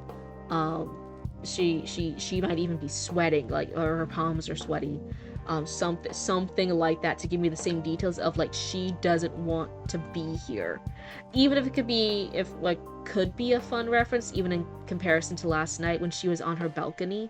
She wanted nothing more. She was fucking tired of being on that balcony. She didn't like that little ritual. Nothing was happening. It was boring. She wanted to fall asleep. It was Snoozeville up there. She wanted to be down here where the festival was. So even doing that in comparison of like, oh, like now that she's here, she wants to be anywhere but here. Since this is the last place on earth. Mom's a sweaty, he's weak, mom's spaghetti. You accidentally listened to a blue person on your screen so long. We wind all the way back up to just classic, like, Eminem stuff. Wonder what would happen if Cryptid reads fantasy books. I think since they're in the fantasy section, Cryptid knows it's not real. I think Cryptid knows, like, oh, this is fiction, this isn't real. But that means that anything that's based in reality, like compasses, or certain things with maps, or certain like real life animals that are then in the fantasy book, I could see Cryptid now thinking like those aren't real. That's not how it works. Those only work in their fantasy books. What are you talking about? I think that'll be a fun little thing. Once the Casanova raccoons come in, Archie just pinches the bridge of her nose and go to the library to reading romance books. And Archie just has to explain that the romance books are how it not work at times. It rarely is like that. So some of the Casanova raccoons just either disappear or change back to regular raccoons. There's like some like little Casanova raccoon that's going out with like the new 6-pack and the flowing long locks of hair, just being like, yes, it is I'm Casanova, I'm Casanova raccoon. And then like Archie has that talk with Cryptid, and Cryptid's like, oh, and then like instantly like poof, the little raccoon loses the 6-pack and gains like a little beer belly. It would be so cute. Cutest raccoon.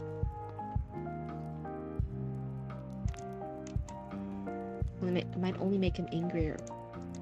Delphi touched the herald, and a yellow glow appeared in intricate geometric patterns on its surface. From within, a distant voice echoed through the square. Make ready. Sir Hadrian, Knight of Iron, approaches. Receive him with honor. A cheer came from the crowd, but it was quickly silenced as a roar rose outside the city. A carriage flew over the walls and hovered above the square. It was the color of brass and draped in gilded filigree. The door had a dark red anvil with a sword through it.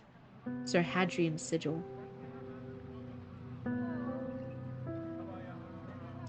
I hope you put in the part 2. I hope you put in the part 2 of Raccoon Tales. Oh my god, I should. With a gust of air that smelled of oil, it lowered itself to the ground. I like that detail. It smells of oil and it has the anvil and stuff. I like these details. I think this works very well. There was a collective breath sucked in by the observers as the door opened. 2 radiant women in long red robes emerged. They kept their faces downcast and their hands folded in front of them. Lena's throat tightened. The robes reminded her of blood. A headache was beginning to form at the front of her head. She kept her focus on the carriage. Sir Hadrian stepped out, making the tallest man in the crowd appear like a child. Sir Hadrian himself steps out? Ooh. Sir Hadrian stepped out, making the tallest man in the crowd appear like a child. This is interesting. So I'm just going back into where the description of the crowd is. There's nobles. On the steps are Delphi and Neelan. Lena and Dallin are behind them. In my head, the way it is like there's these temple steps that they're going up. And maybe it has like oh, what's this? Oh, it's my local fight thing. So it's like a landing, the steps. The religious people are on the steps, and the carriage comes in front of them onto the landing at the top of the steps, and the crowd's behind them. So it should go crowd, steps, with the 4 religious people on it, and then an upper landing that the carriage where Sir Hadrian has landed on. Until after she was written. Oh, okay. So that's how I'm viewing it now. And if that is the layout, I'm wondering how she can tell Hadrian in comparison to the crowd behind her. That all the whispers, all the murmurs, all the gas, all the height, all this different stuff should be behind her, so she's not technically seeing it. Maybe other details, which I think would actually make more nerve-wracking. Oh, he lands at the bottom of the steps. Okay, so then Hadrian is in between the crowd and then our 4 religious people on the steps. Okay. Got it. So then they're looking down at the crowd. I thought the crowd was still behind her, but no, she's looking out at the crowd. Got it. I was down here. So, you're like a child. His plate was bronze. Gears and hammers were embossed around the sigil on his breastplate. 2 boar tusks were fixed to each of his pauldrons. On his back was a giant hammer, its head the size of her torso. Oh my god, he could fucking... If you got hit by a hammer that fucking size, you're fucking dead. Your bones are gone. I imagine that Cryptid found like a fantasy book in a different section about how some animal can have like a different form they can change into. And Cryptid asked if Archie has a different form, like in the book, and poof! Archie is able to become a more humanoid raccoon like a beast kid. I'm telling you right now, hide all like the crazy cringe stuff for Cryptid. We need This goes against everything a library stands for, by the way, but we need strict censorship when it comes to Cryptid. All the other critters can read whatever books they want. It is strictly Cryptid that has to be baby-proofed. We can't let Cryptid just read anything. Cryptid is not allowed to read anything that could horrifically affect the Cryptid Roots universe. Do not let Cryptid read anything Omegaverse. I don't want to deal with those implications. He has a little typewriter? Aw. Penny actually sent me a little model that you could buy on Etsy of a little raccoon VTuber. So cute. I think it even came with a trash can and stuff. So you could either be the little raccoon VTuber like in a trash can or outside the trash can. So stinking cute. So stinking cute. The Omegaverse. You better hide it. You better hide it from Cryptid. I don't want the implications. Lena's skin tightened as his hand waved over the crowd, and they bowed. Her skin tightened. That's so uncomfy feeling. I was gonna say like, oh, we could change that, can we make that better? But as I'm looking at it, I'm actually like, oh, that kind of makes me uncomfy. I think that's kind of like a good vibe for it though. Hi Rect, it's good to see you. Welcome on in. How far have I read? Okay, we are 6 of 12, so I'll try to get to the end of this page and find like a good stopping point. Illuminate Delphi and Luminary Neelan rose as he approached them. Lena kept her head bowed. She felt his steps shake the road as he grew close. Her heart hammered in her ears.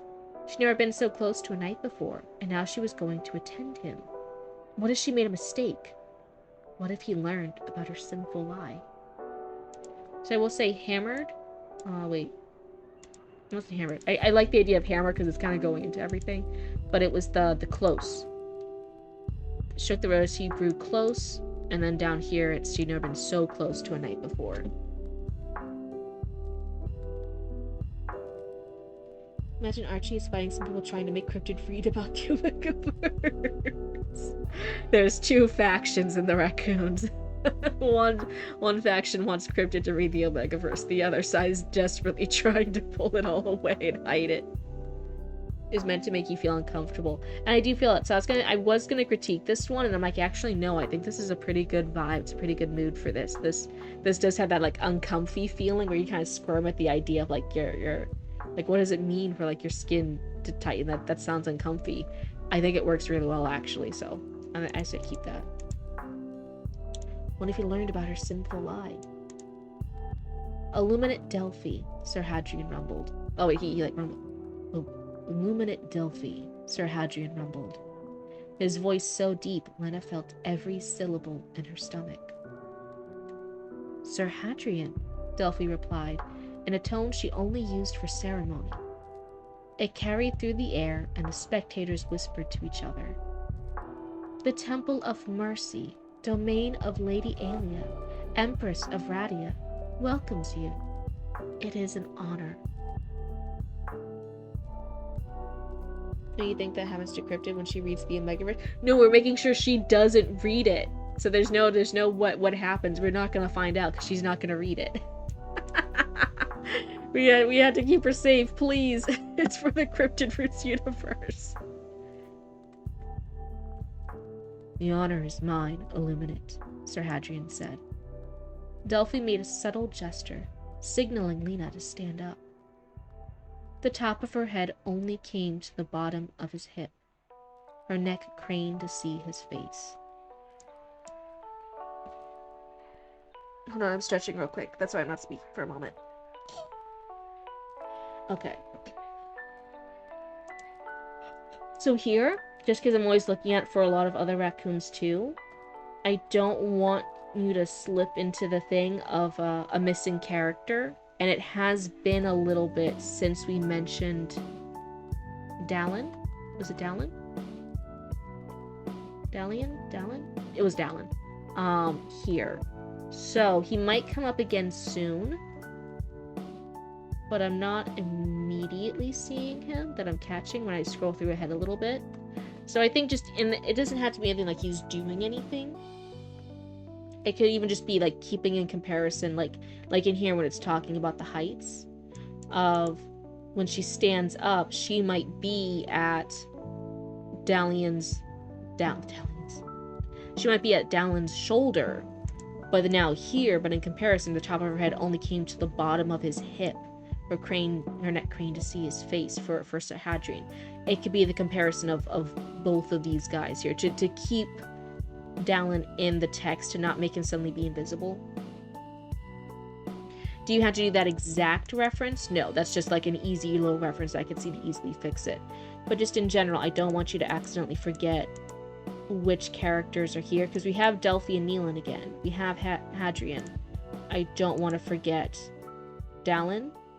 And I also don't want to forget the two ladies in red that stepped out. I know she's focusing on the carriage and then Hadrian, but did the ladies, like, trail up behind him? Did they go back into the carriage? Where are they? I just want to make sure we're not losing any characters in the scene. But otherwise, I like everything that's in the scene so far.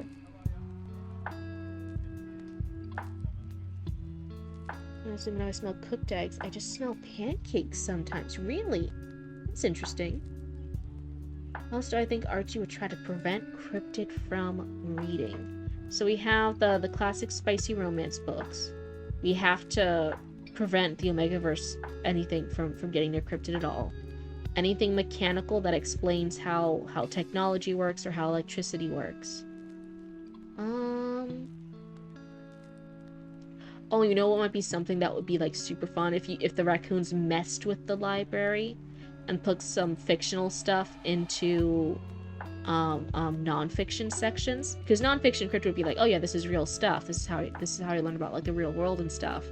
And so if there's like a fantasy book like explaining how unicorns work and that unicorns are real, that was in the fantasy section, in the fiction section, and like Archie or one of the raccoons put it over into the nonfiction section, so Cryptid read this book on unicorns and was like, yeah, this is so cool, this is how unicorns work, this is so great, I want to see a unicorn.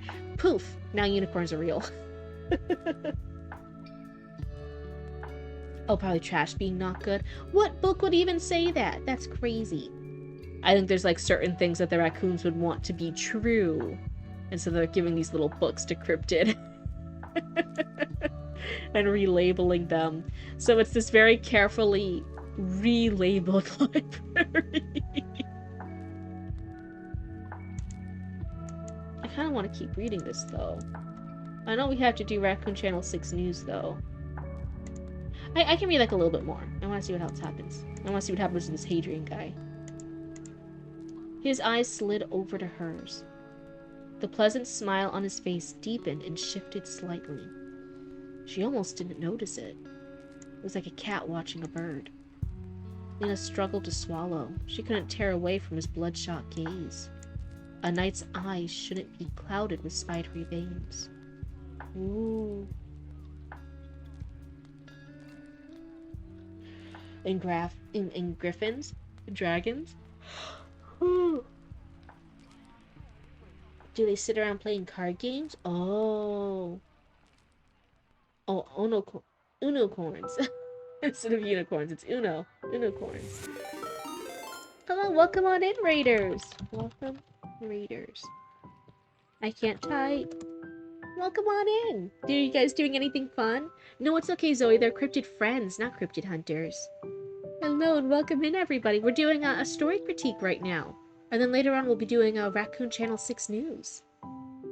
Were you guys doing anything fun? This is Author Christiane? Were you working on one of your books, one of your manuscripts? That's super exciting. So here, at this part, she couldn't tear away from his bloodshot gaze.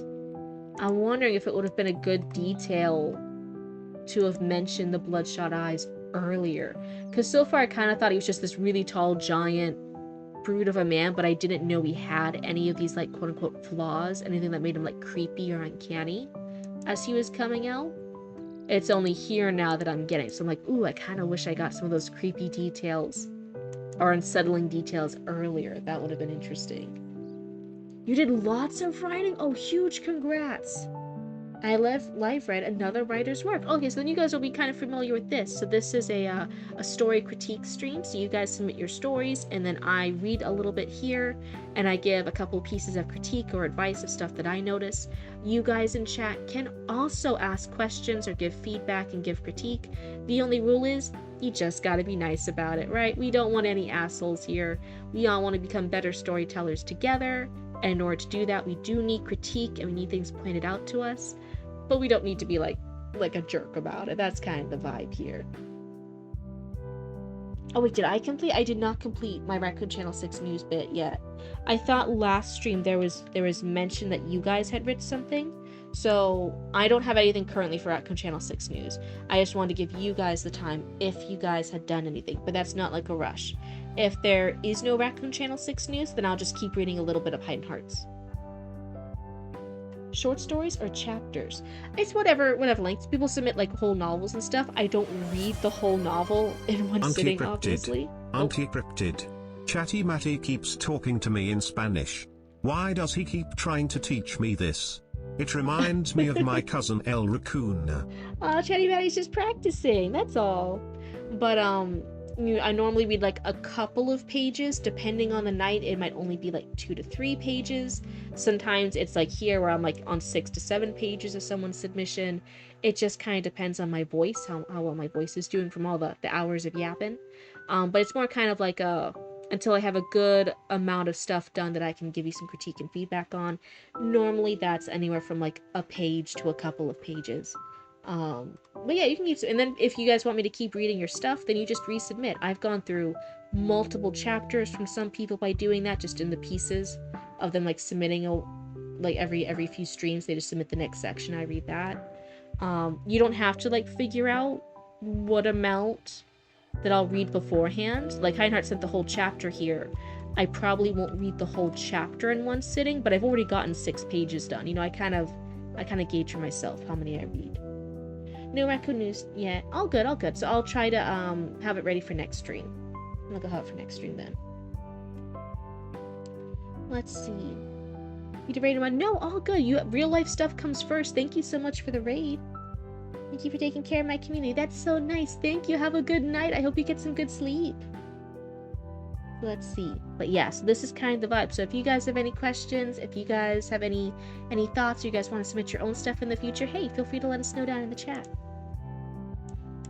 So we have this godlike being, Sir Hadrian, has come over, and our main character has done a lie. She has lied about a prophecy, about an omen, about this terrible bad thing.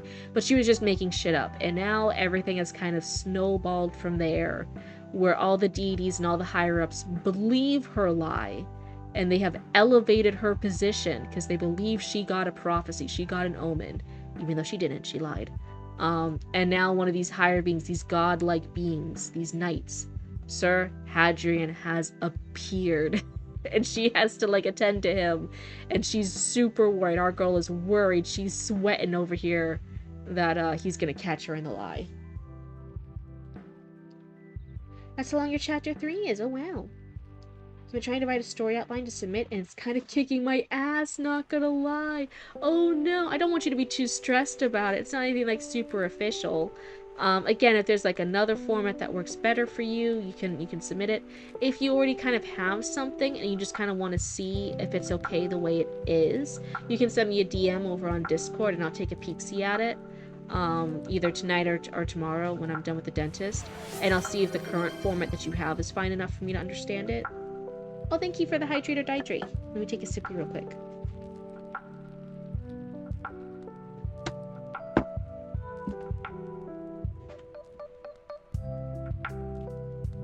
Worries will only grow. Wait, what? My word? Oh, your character's worries. I thought you were talking about me. Oh, my eyes are blinking funny. There we go. I thought you were talking about me. I'm like, what worries? I already have anxiety. I can't have any more worries. I'm full up. I have full stonks of worries.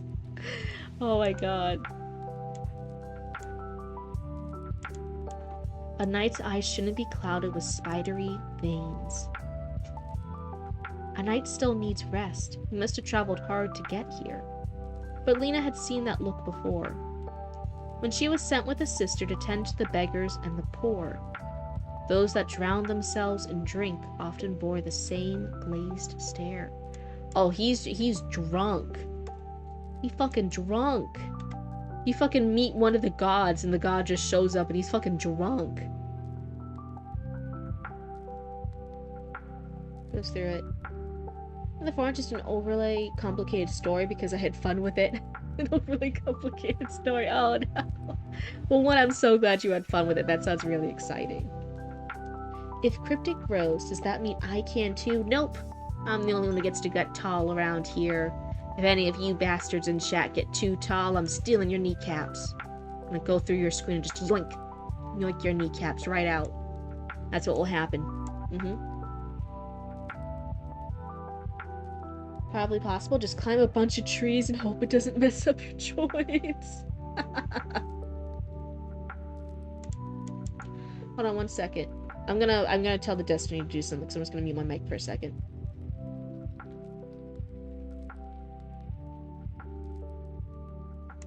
Good, she listened to me. There we go. Last time I did it, I guess it actually activated some other people's stuff. People were like messaging me and let me know like that whenever I talk to Destiny, which is our version of Alexa. And I know what happened with Heidenheart. They told me one time. Some other people messaged me and said it also activates your guys' stuff. What time are you available to ask for help? I normally just like respond throughout the day a little bit because I'm kind of on the move. I'm always like doing stuff for the business. I'm working on the machines and stuff throughout the day. But yeah, I saw that you messaged me earlier, but I had been asleep when you messaged me. I sleep in late. I stay up late. I sleep in late. I should be up earlier tomorrow because I have a dentist appointment. So I could be messaging and chatting back and forth with you while I'm waiting and stuff for the dentist. I'm going to the dentist at 10:30? 10:30 Eastern Standard Time?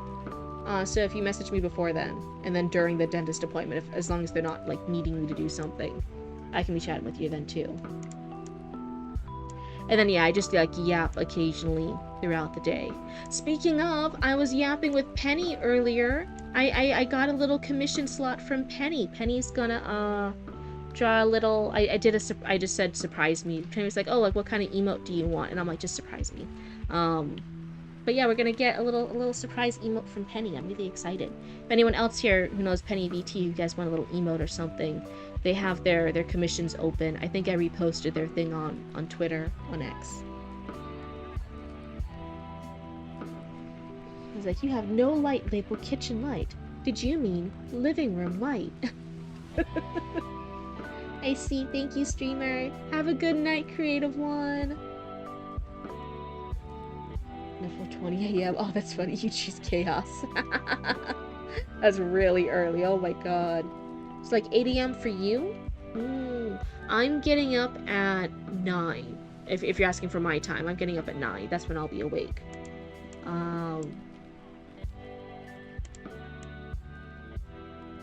Night's eye shouldn't be closed. With the same glazed stare. Sister Lena, Delphi continued, and Lena dropped a curtsy. We'll take you to your chambers. Perfect. Oh, no, he has to use a deeper voice. Perfect, Adrian grinned. I only need 20 minutes. Then we'll meet in your gallery. Blah, blah, blah, blah, blah. He nodded for Lena to lead the way. Lena stifled a deep breath, stifled a deep breath, and turned as smoothly as she could. She climbed the steps. Sir Hadrian's presence loomed over her, like terrace when it blocked the sun. Her spine screamed a shiver to release the energy building, but she dare not let it. What if he took it as an insult? Is her guy? Is her douchebag guy here? Where's Dallin? Is she like leading this Hadrian guy without Dallin? Dallin, where the fuck are you? Get your shit together, man. Our girl's scared. Oh, these guys suck. Dallin is following behind. God, okay, I didn't quite know that yet. I thought it was just Lena. Hadrian grew closer. On the second turn through the halls, he placed a large hand on her back. Scary. I don't like this guy. It encompassed her, his thumb resting over her shoulder. The gauntlet felt like a hot coal through her robes. Hello, hello, welcome on in, Raiders. Hello, Temple, welcome on in. Welcome. I keep spelling Raiders wrong. Welcome, Raiders. Welcome on in. Were you guys doing anything fun on your stream? Like a hot coal through her robes. You were the sister who watched the star fall, right? He asked, the deep rumbling softened to a low drone. He's only guiding me, she reminded herself. The knights were compassionate and kind to the faithful. Yes, sir, she whispered. Then it repeated louder. Then it repeated louder, or then she repeated louder?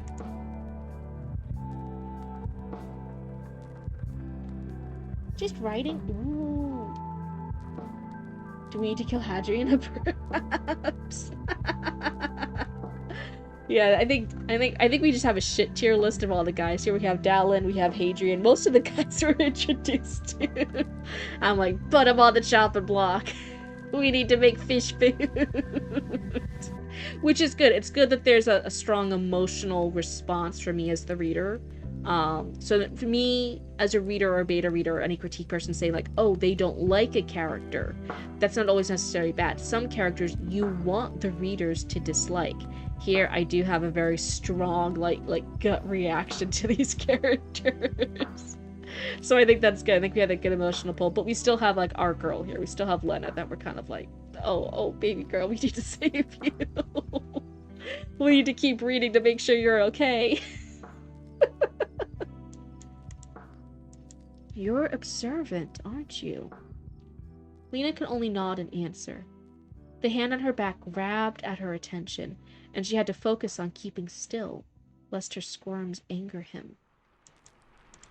You're trembling, he said with a sharp edge.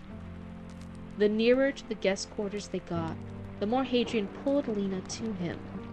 They passed a mirror, and Lena caught a glimpse of Dallin behind her. His lips curled in disgust, watching where the knight's hand rested. Okay, you gonna say anything, Dallin? Maybe Dallin will redeem himself. Like how Twilight makes us dislike Edward and Jacob. Low-key, does it not also kind of make you dislike Bella, though, too? Aren't there some points where you're kind of like trying to go through the book, like just to shake some common sense into Bella, like, Bella!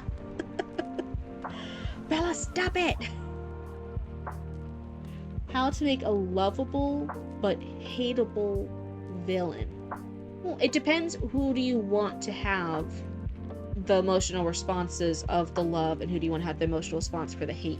Because you can make a very lovable villain that the other characters in the universe hate, and that's why he's a villain.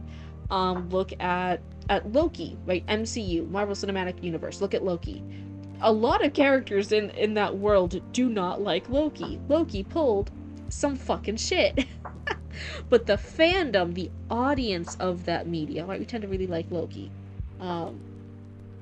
Make the villain hot but cocky. You don't even always necessarily need to make the villain hot, although that is a really easy like shorthand. That's a really quick little cheat code.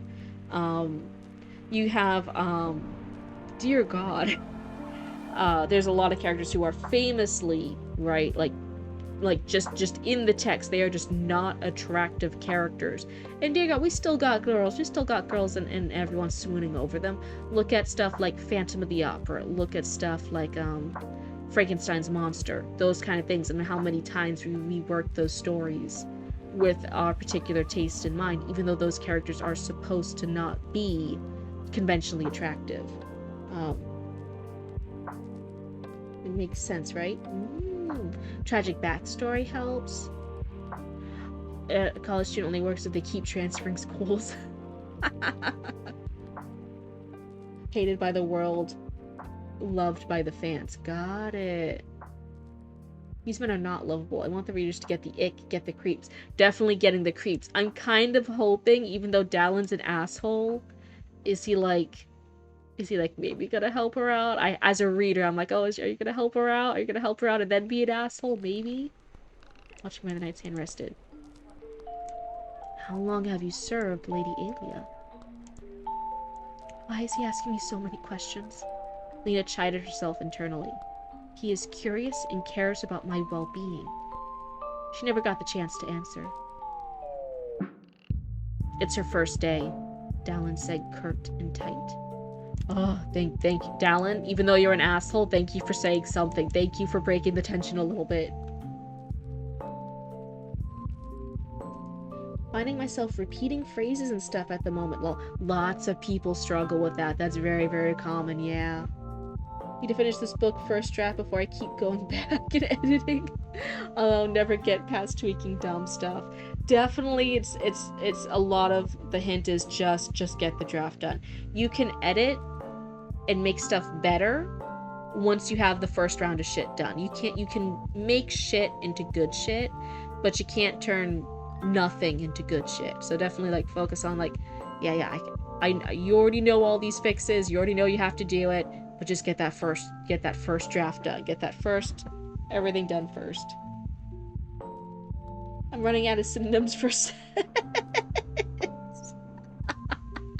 It's okay. I have this thing for my writing where I'll do stuff and I'll mention like, oh, this is This is a problem for future me.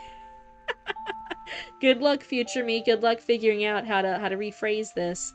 Good luck, future me, on finding out this character's name. I don't know what this name is, but you're gonna have to figure it out when you do these edits. Good luck, future me, on like figuring out another way to say this thing, because I said it wasn't glass, but then I said it was glass. So good luck figuring out what that is.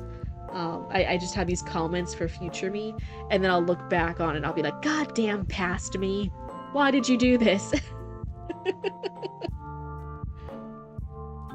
Sometimes people call it a zero draft also. Yep. I fully embrace the fact that I'm allowed to write a first draft like shit. So to help me get in that mindset of not being too worried about stuff or too in my feelings or too in my head about it, I purposely call it's my shitty rough draft. So if it looks like shit, well, it's supposed to be. Why? Because it's a shitty rough draft. It helps get that anxiety over trying to make it perfect and neat and pretty, helps get it out the window. It's like, nope, it's supposed to be shitty. This damn shitter's more personification and description than some of these background characters. Oh my god. Another stream. Nice. Hi, Not Notable. Welcome on in. I'm an asshole, but I'm a respectable one. I respect Unu. An asshole for respectable, an asshole with respectable morals. I think if it makes sense to their own personal morals, like if a character has been around a lot of death and violence has been normalized to him, that character might not care about committing death and violence. But if the character was like shocked and like emotionally wounded in their, TM tragic backstory, when somebody did violence and murder on like his mother, right? Let's say someone brutally murdered his mother. That was the gun punch. He was desensitized to violence until like someone he loved was murdered. So now he might, because of that, have his own morals where like violence and murder is okay. Except for killing like moms and kids and stuff. You have to leave them alone. And it makes sense. It's not like a random like pandering for like points or anything, for like emotional points. It makes sense for the character. Why does that character have these standards? Why is this one awful thing okay, but this other thing is like a moral he'll stand by? Like Thanos or something. I don't know if Zoe was asking earlier about like how to make a villain loved by the audience but hated in universe, because they're supposed to be a villain, so it has to make sense that that character is a villain that's hated by other characters in universe but is then loved by the readers, people who are consuming the story. So I was gonna say, like, yeah, they had to have, like, some people were saying, like, oh, add a tragic backstory. Someone else was like, oh, make them sexy and stuff, which is a really easy shorthand. But we mentioned earlier, like, it's not necessarily needed, because you have a lot of conventionally non-attractive in the canonical works characters, like Phantom of the Opera, like Frankenstein's monster. These type of characters, these archetypes, that Lord knows there's still fangirls all over, and people still love them, even if they're not conventionally attractive, even if they're not necessarily good characters. Not as in like good people, good morally good characters, not as in like they're bad characters. You have a villain like that? He's a war criminal, basically. Oh, so he's like my cat. Got it. But his whole thing is he's a bastard child. Hates his father. His parents weren't married. He took the name of his mother's husband to spite his father. Just major daddy issues. Got it. One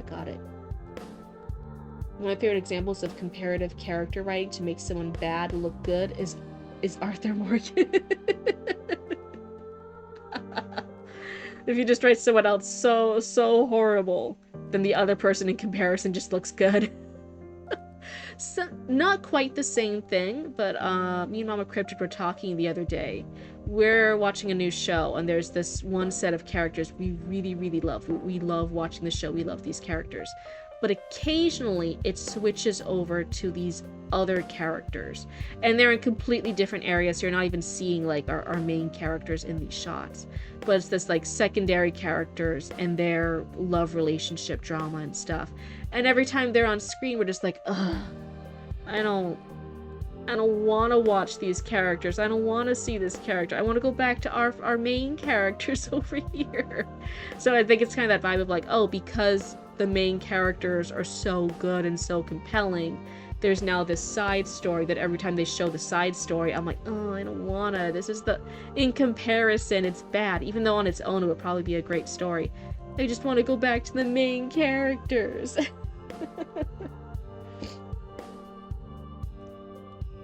Yes, he has a bit of a redemption arc, but FR kills so many people, does bad things, but because Micah is painted so badly, he seems like an angel. Ugh, poor people. Hey, they're people too. Noble that has like demi-humans are people too, but doesn't like them because they're poor. No. Oh no. I'm just thinking for other character, like, you need this amount in your bank account for me to decide if you get human rights. Oh my god. That's terrible. I love it. So we have this uncomfy scene with our main character here for Heidenheart, who is being uncomfy and kind of harassed, kind of being hit on by this godlike being, by this literal godlike being, Sir Hadrian. He's a deity in their world. He's a knight. And he's kind of putting the moves on her. He's drunk, he's hungover. And the first main asshole, who's Dallin, even though he's a jerk, he's kind of speaking up a little bit here. Sir Hadrian laughed, the sound echoing off the walls and muffled by tapestries of the knight's sigils. Fresh then. Oh no, I don't. That's really uncomfy. You don't talk much for someone meant to speak with us. Oh no. I'm sure you'd like to freshen up first. Nina tried to smile at him. There was no pretending it wasn't forced. It's been a long night. Forgive me, Sir Hadrian. Hadrian is fine, he smirked. Lena heard Dallin snort behind them. She glanced behind her and at Dallin's growing sneer. Her cheeks reddened. Stars, tonight will be longer, Hadrian said with a rolling chuckle.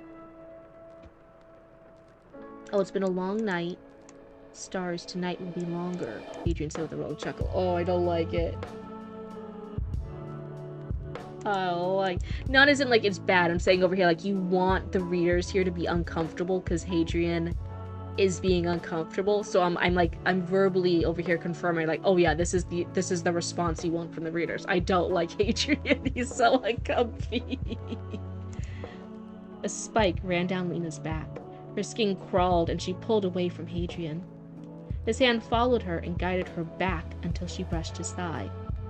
Why wasn't Dallin coming to her aid? Did he think she... Lena stopped herself from shaking her head. He's a knight, which is, remember, a deity in this world. He's a knight, not a drunkard. Such desires are beneath him, she tried to convince herself. They reached the knight's chambers. They were also saying earlier, like, the other ladies, the sisters, were saying, like, oh, you're going to attend to him.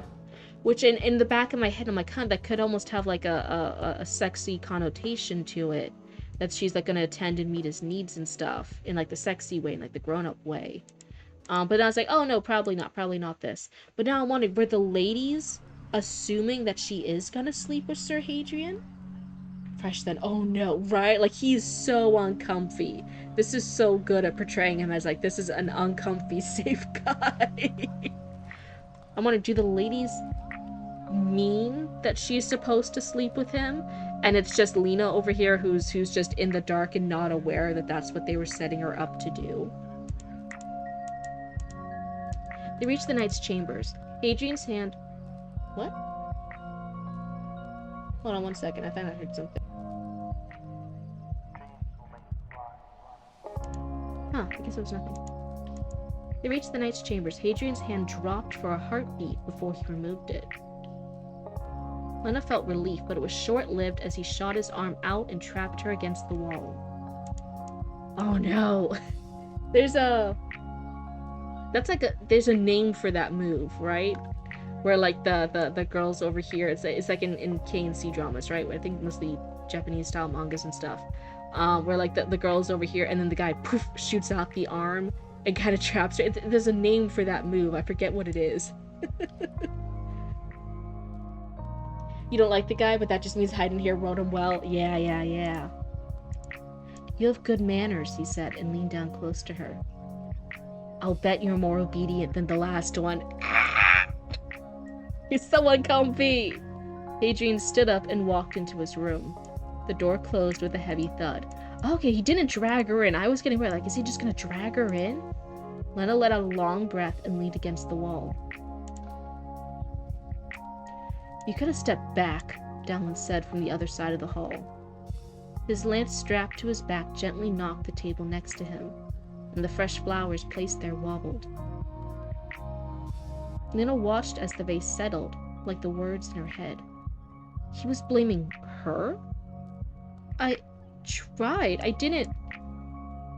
Sure, he said, before she could finish her protest. The air between them sharpened like a blade, and Lena fought more tears. Why is he so cruel? Why is Sir Hadrian so terrifying?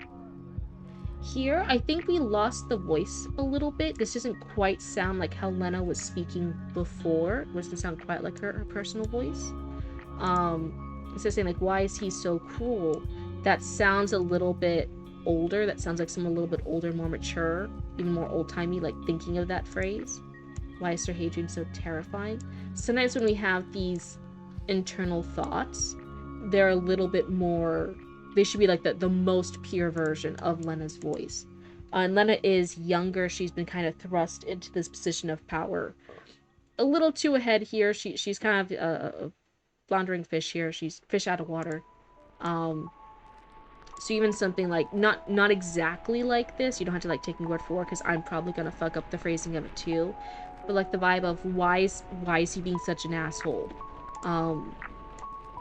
And why is Hadrian so terrifying? Why is Sir Hadrian and maybe cutting herself off? Like, she doesn't want to finish the thought of why this deity is acting, like, perverted and scary. Just gotta ask, has anyone else, even you Cryptid, if you've ever written something like this before, where you have that one character you can't wait to get to writing, but they show up much later in the story? I've had it worse. I've had it worse than that. There was one story that it was the Cannibal Girl story, where there were two main characters. One of them was a knight, but not like a deity knight like this, just like a normal knight. And then a mythical creature girl from an alternate universe, another mystical magical universe. But because she was basically like a monster on there that just fed on energy, that universe was just energy. In this world it didn't work, that someone had summoned them and her kind here and like changed them, so they had to like basically eat people. So they looked like people, they looked like fae kind of creatures, but they were eating people, they were monsters. So that's why it was called the Cannibal Girl. And they were the main two characters, and they were super cool. They were going off on adventures and stuff and like killing people and shit. There was a side character, and I loved this character. This was the coolest character. I loved him.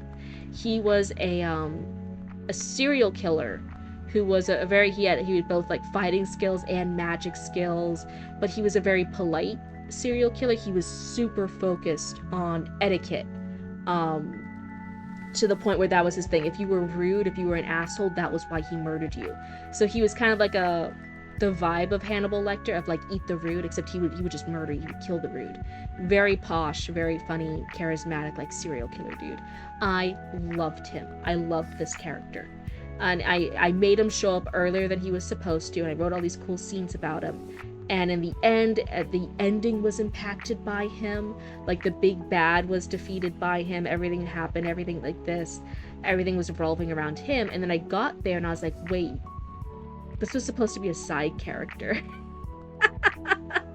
He took up so much of the spotlight. Every scene he was in, he shone in it so amazingly. And the story wasn't about him. The story was about my main dude, my main knight, and then the cannibal girl, right? The girl who's now forced to be a monster because she was pulled from another alternate reality. Like, it was about them. It was their story. And then this side character had taken everything. So then I had to make the call. I had to make the thing of like, oh, he can't be in the story anymore. I had to cut him entirely from the story. Because he was just taking over too much. And lo-fi beats. There we go. I can't wait to write, but she doesn't show up until chapter 8. Oh no. Dang, I can't wait to write my story's present villain, but he doesn't get any real dialogue or screen time until later, and then only gets actual action to use his powers and such much later after that. Sometimes, I know some writers do multi-point of view, where every now and again they'll use a chapter and they'll shift point of view to what's happening with the villain. That normally works as long as like the readers know who the villain is, as long as it's not like a mystery villain or something. Like if you know who the villain is, every now and again you could like pivot over and show like, oh, what's the bad guy doing right now? Well, our heroes are at like magic school or something. Try a character that doesn't show up until chapter 52. Oh my god, but yeah, I had everything planned out, everything was intertwined with this. He was too amazing, he took the spotlight, he was derailing the story. I had to cut out my favorite character. It was a kill your darlings moment. I had to get rid of him. He had to go. And I wasn't too upset about it, because in my head I'm like, oh, well, he's such a great character. I'll just find a plot for him someday. Someday he's gonna have his own story that he's gonna shine in. But right now he's just taking over somebody else's story. He's got to go. He's got to be kicked out. Hit the curb, buddy. But yeah, for this, I'd say look at the voice a little bit here. See if the way these are phrased, the word choice here, is in Lena's voice. I'm not quite sure it is. It doesn't matter what you tried to do. It's about appearance. And you look like you were asking for it. Dallin spat into the flower vase. Those meek little replies. The floor tilted under Lena's feet, and she had to steady herself. Her mouth worked, but no sound came out. Her face felt like it had been held to a flame. Perhaps she could plead to illuminate Delphi for a new paladin, or to be released from her vow to him. Luminary Nealon would punish him, wouldn't he? She kept her hands in fist, clutching her robes, and closed her eyes. Once Sir Hadrian stepped out again, Lena kept her head down. The temptation to pull her hood up was overwhelming. She kept her hands hidden in her robes and pushed her legs as fast as they could walk. Sir Hadrian didn't touch her on their way. There were more acolytes and sisters lingering nearby.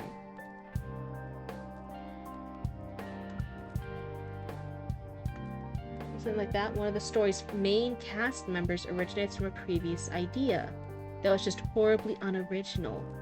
But the character was good though. Oh no.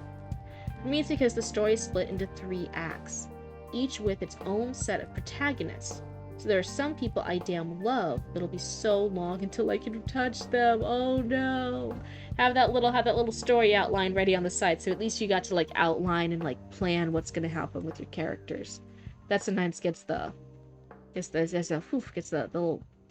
little feelings out of like, I have to write about this. Oh well, you did. You already have the outline for them. You know what's gonna happen with those cool characters.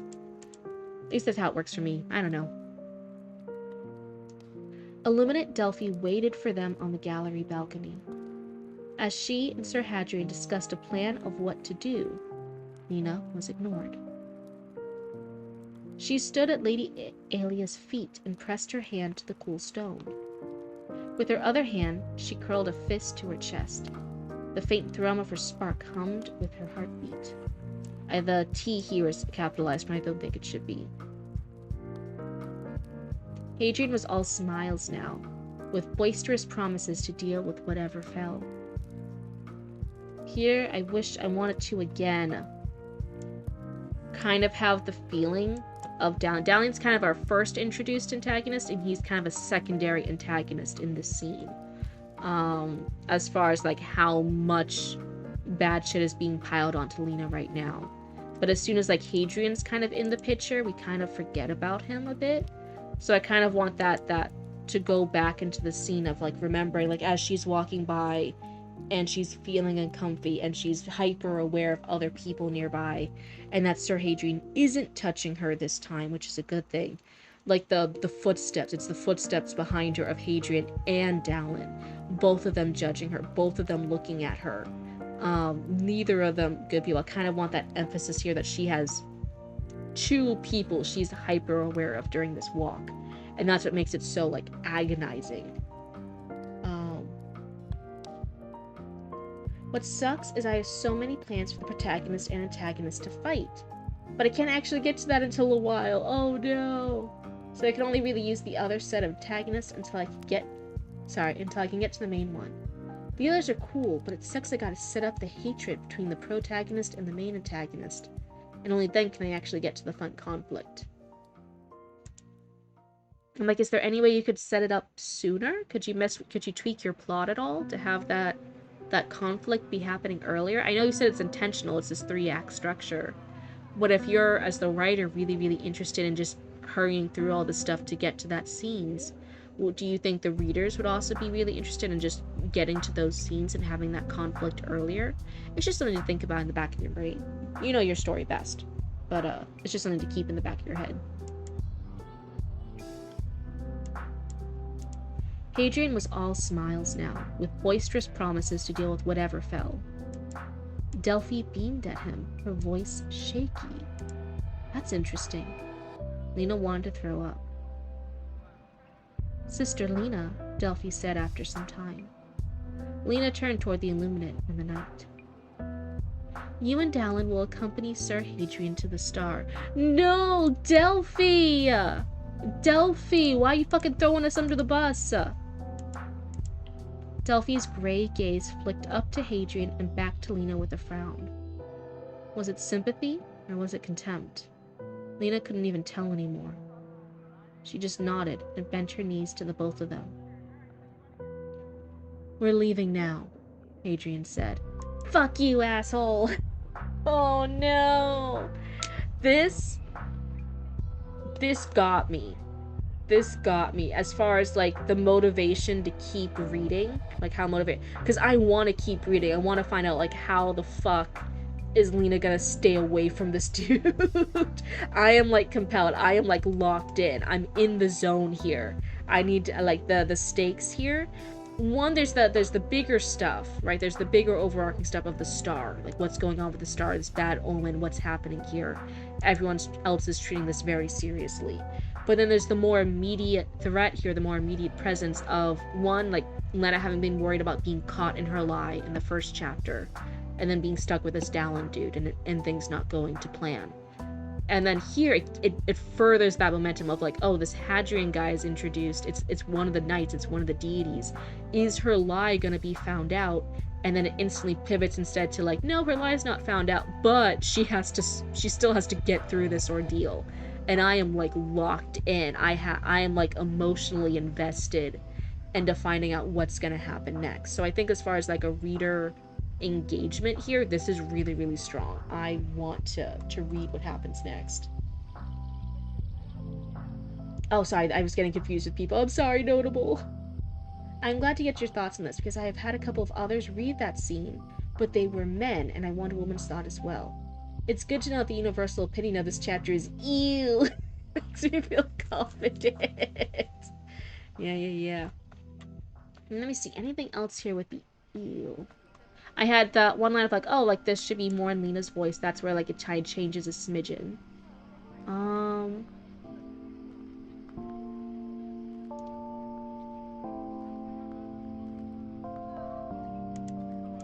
I'm wondering, this is not necessarily a critique or an edit, this is more a suggestion, kind of feel how you as the author feel about Dallin's character and what he would do. So Lena here, one of the ideas I was having was, Lena says, I tried, I didn't... Sure, he said, before she could finish her protest. And then it pauses a little bit, we have some more stuff. And then he goes on to keep talking. And says, it doesn't matter what you try to do, it's about appearance, and you looked like you were asking for it. Those meek little replies. Here, those meek little replies, even though it's filled with hatred, it again sounds a little older. I think this line isn't quite in line with Datlin's voice either. So this one I would like rephrase a little bit, like even sound like, oh wait, behind. But I was worried it was too much. You know, keep up with the writing, yeah. We love Hayden's writing over here. So this one I would see if we could rephrase it at all to make him he sounds like he's a young little shithead. He's a teenage shithead saying toxic bullshit. This sounds older, and I want him to sound still like a young little shithead, if that's the vibe you're going for. So I'd rephrase that line. But I'm even wondering about just ending it on like, sure you did. Like her saying, like, I tried, I didn't. Sure you tried. Sure you did. And then here, where he's like explaining it to her, doesn't matter what you tried to do, it's about appearance, and you look like you were asking for it. He's like explaining it to her, and for the risk of, sorry if this is like a little sexist here, this is absolutely a thing. In general, with as a huge generalization here, female character, women tend to, when they're having things, they like to explain stuff. They like to explain, and they're more wordier, especially in our insults. They like to explain how you're lacking. They like to explain and be very circumstantial. Guys, in general, a little bit more blunt, a little bit more direct, a little bit more of just a fuck you. So rather than explaining, oh, it doesn't matter that you tried to do that, it's about appearances, and you looked like you were asking for it. That's a very feminine way to have that insult in general. A more guy-coded, quote-unquote, way of directing this, and Dallin's been a very stereotypical dude bro asshole guy, is to be like, you just looked like you were asking for it. Like, come on. All those meek little yes sirs and stuff like that you were asking for it. So that's why I'm like, oh, it's not quite in the same tone of voice. Dallin's a little younger. He's a dude bro. Here, he's being a little too wordy. Furiously scribbles notes. Now, can you have characters that break this 100%? I said it's a generalization for a reason. Sometimes for very noble guys who are very intelligent and wordy and aristocratic, very intelligent, especially villains. Sometimes they do go on like longer ramblingly blah blah blah blah blah. I'm stumbling over words here. You can then subvert expectations here to kind of show a character's personality, but as a general trend, guys just give the fucking insult. They just fucking, like, if a guy's calling you a pussy, he's just gonna look at you like, yeah, you're being a fucking pussy, bro. And if a girl's calling you a fucking pussy, she's gonna be like, oh, you were so meek, and you were being so quiet, and you were doing all this other stuff. When he said this, you did that, and that's what makes you a pussy. That's generally how like girls do insults. I want Dallin to be a dude, but okay, so I was getting the right vibe. So I'm ending on sure and letting Lena fill in the explanation of her head would work. I don't need to spell it out. Yep. And I say this because it's one of those things. You'll see it a lot with writers. Female authors will sometimes make the guy characters that little extra wordy, that little bit extra rambling and over like explaining. I can't say shit right now.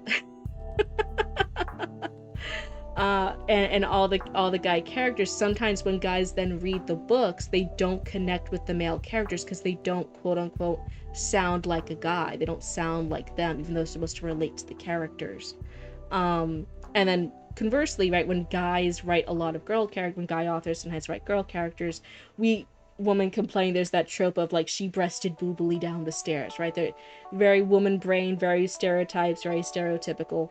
Sometimes those things carry over because the writers, so it's something to keep out for, like, oh, do your guy and girl characters sound believably distinct? And sometimes that's hard because it's not a whole cast and crew of people working on your book, it's just you. You see it a lot too, and this is showing my roots over here. This is showing my background. I've seen a lot of gay fan fiction.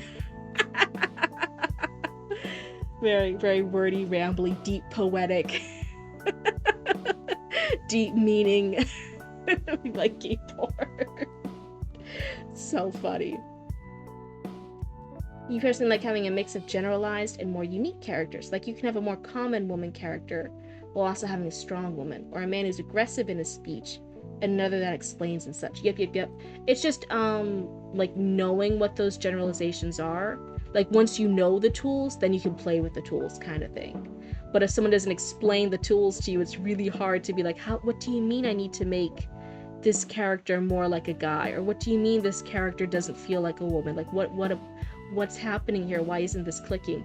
Once you like know some of those tools in your toolbox, then you can play with it a bit. It's not bad to have characters be tropes. It actually helps the reader move along in the story because they immediately feel like they have a grasp of who that character is. Don't spend too much brain power in interpreting them. Dallin would be a frat bro! Fucking hate you, Dallin.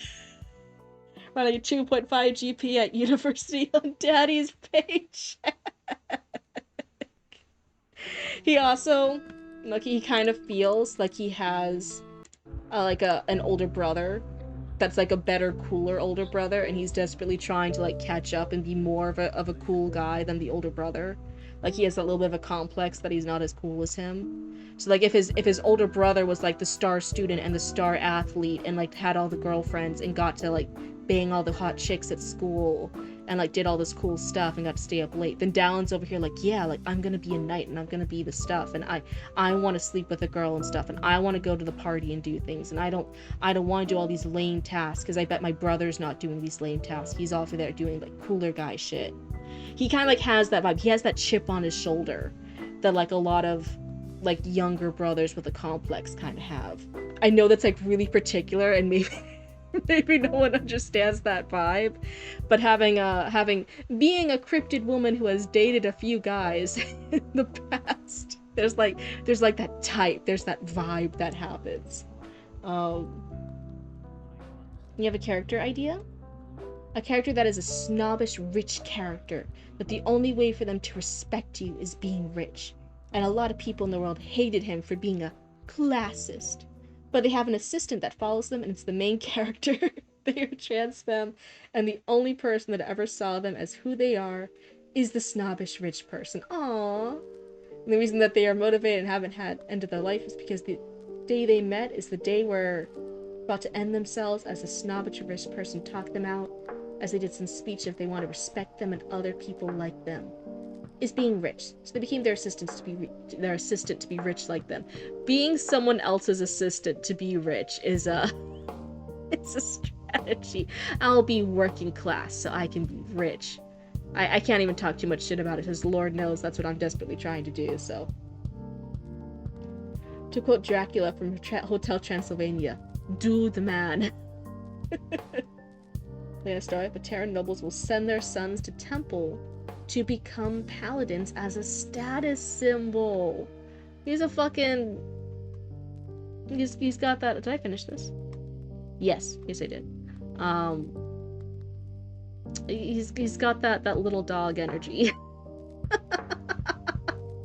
Little dog energy. A lot of barking, a lot of biting, a lot of terror. It's just like, dude, you need to calm down. You are Pomeranian. I don't know where all this terror is coming from. The Pomeranian's over here acting like big and bad. Like, I'm big and tough. I can fight any of the other dogs. I can fight a wolf.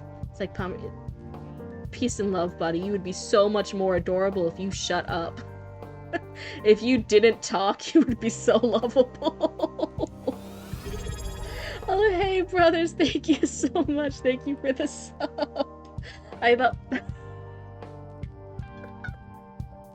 Me getting a sub right after I'm just over here talking about, like, some guy archetypes being like, yeah, they would be perfect if they just shut up.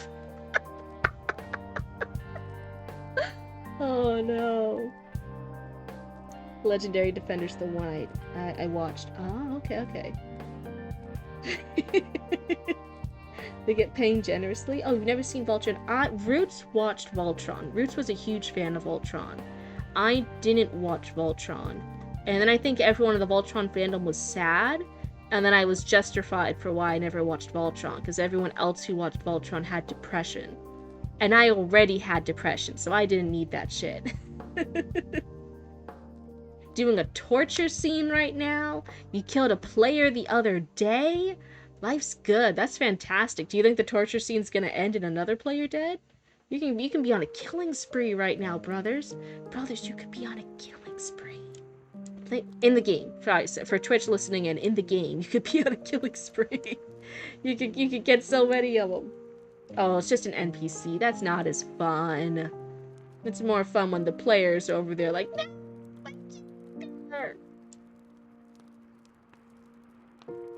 you tried watching it and you were loving it, and then Netflix took it off of their service before you could finish it. Time to go find a pirate.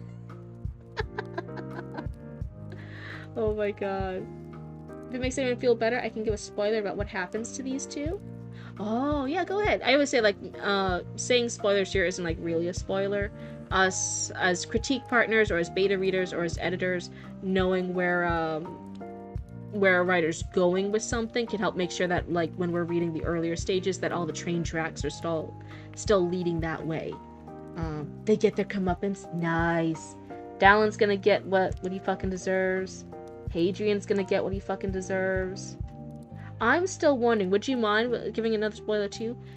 Are the older sisters, is Delphi, is everyone here, is it kind of like an unspoken, but everyone else is in the know, that the girls are supposed to have slept with this knight, that they were expecting Lena to sleep with Sir Hadrian and kind of do whatever he wants. It's just that nobody explained it to her. Or is it like the second thing of like her, where she's like, oh no, like he would never do that, and they're all so like scared and in disbelief that Sir Hadrian's kind of getting away with shit. I'm just trying to figure out if Delphi and some of the other ladies here are kind of a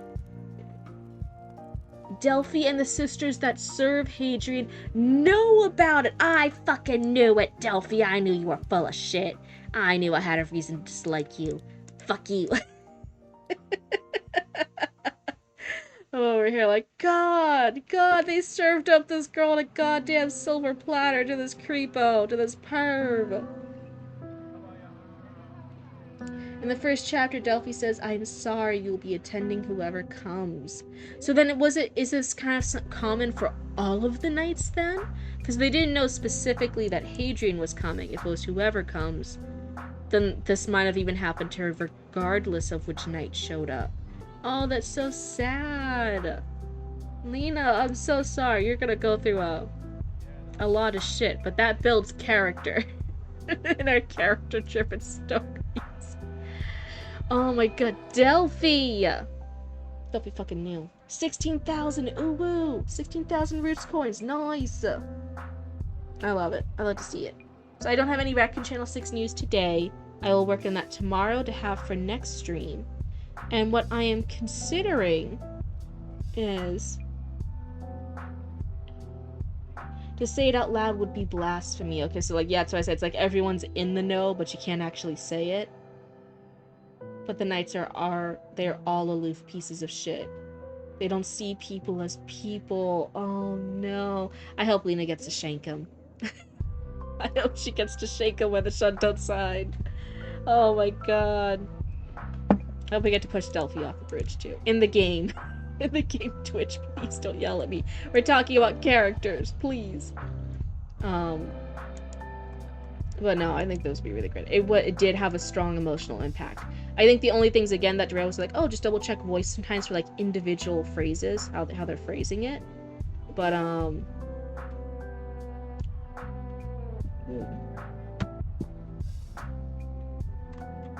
just looking back at some of the earlier dialogue, and I'm like, no, this is all great.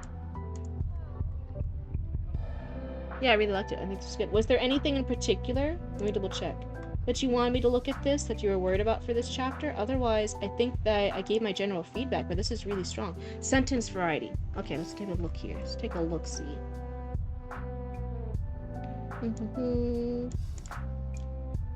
Nothing stood out to me too much, but I also wasn't examining it as hard this time. There could be some more with this opening paragraph. Better sentence variety. This part, single part, single part.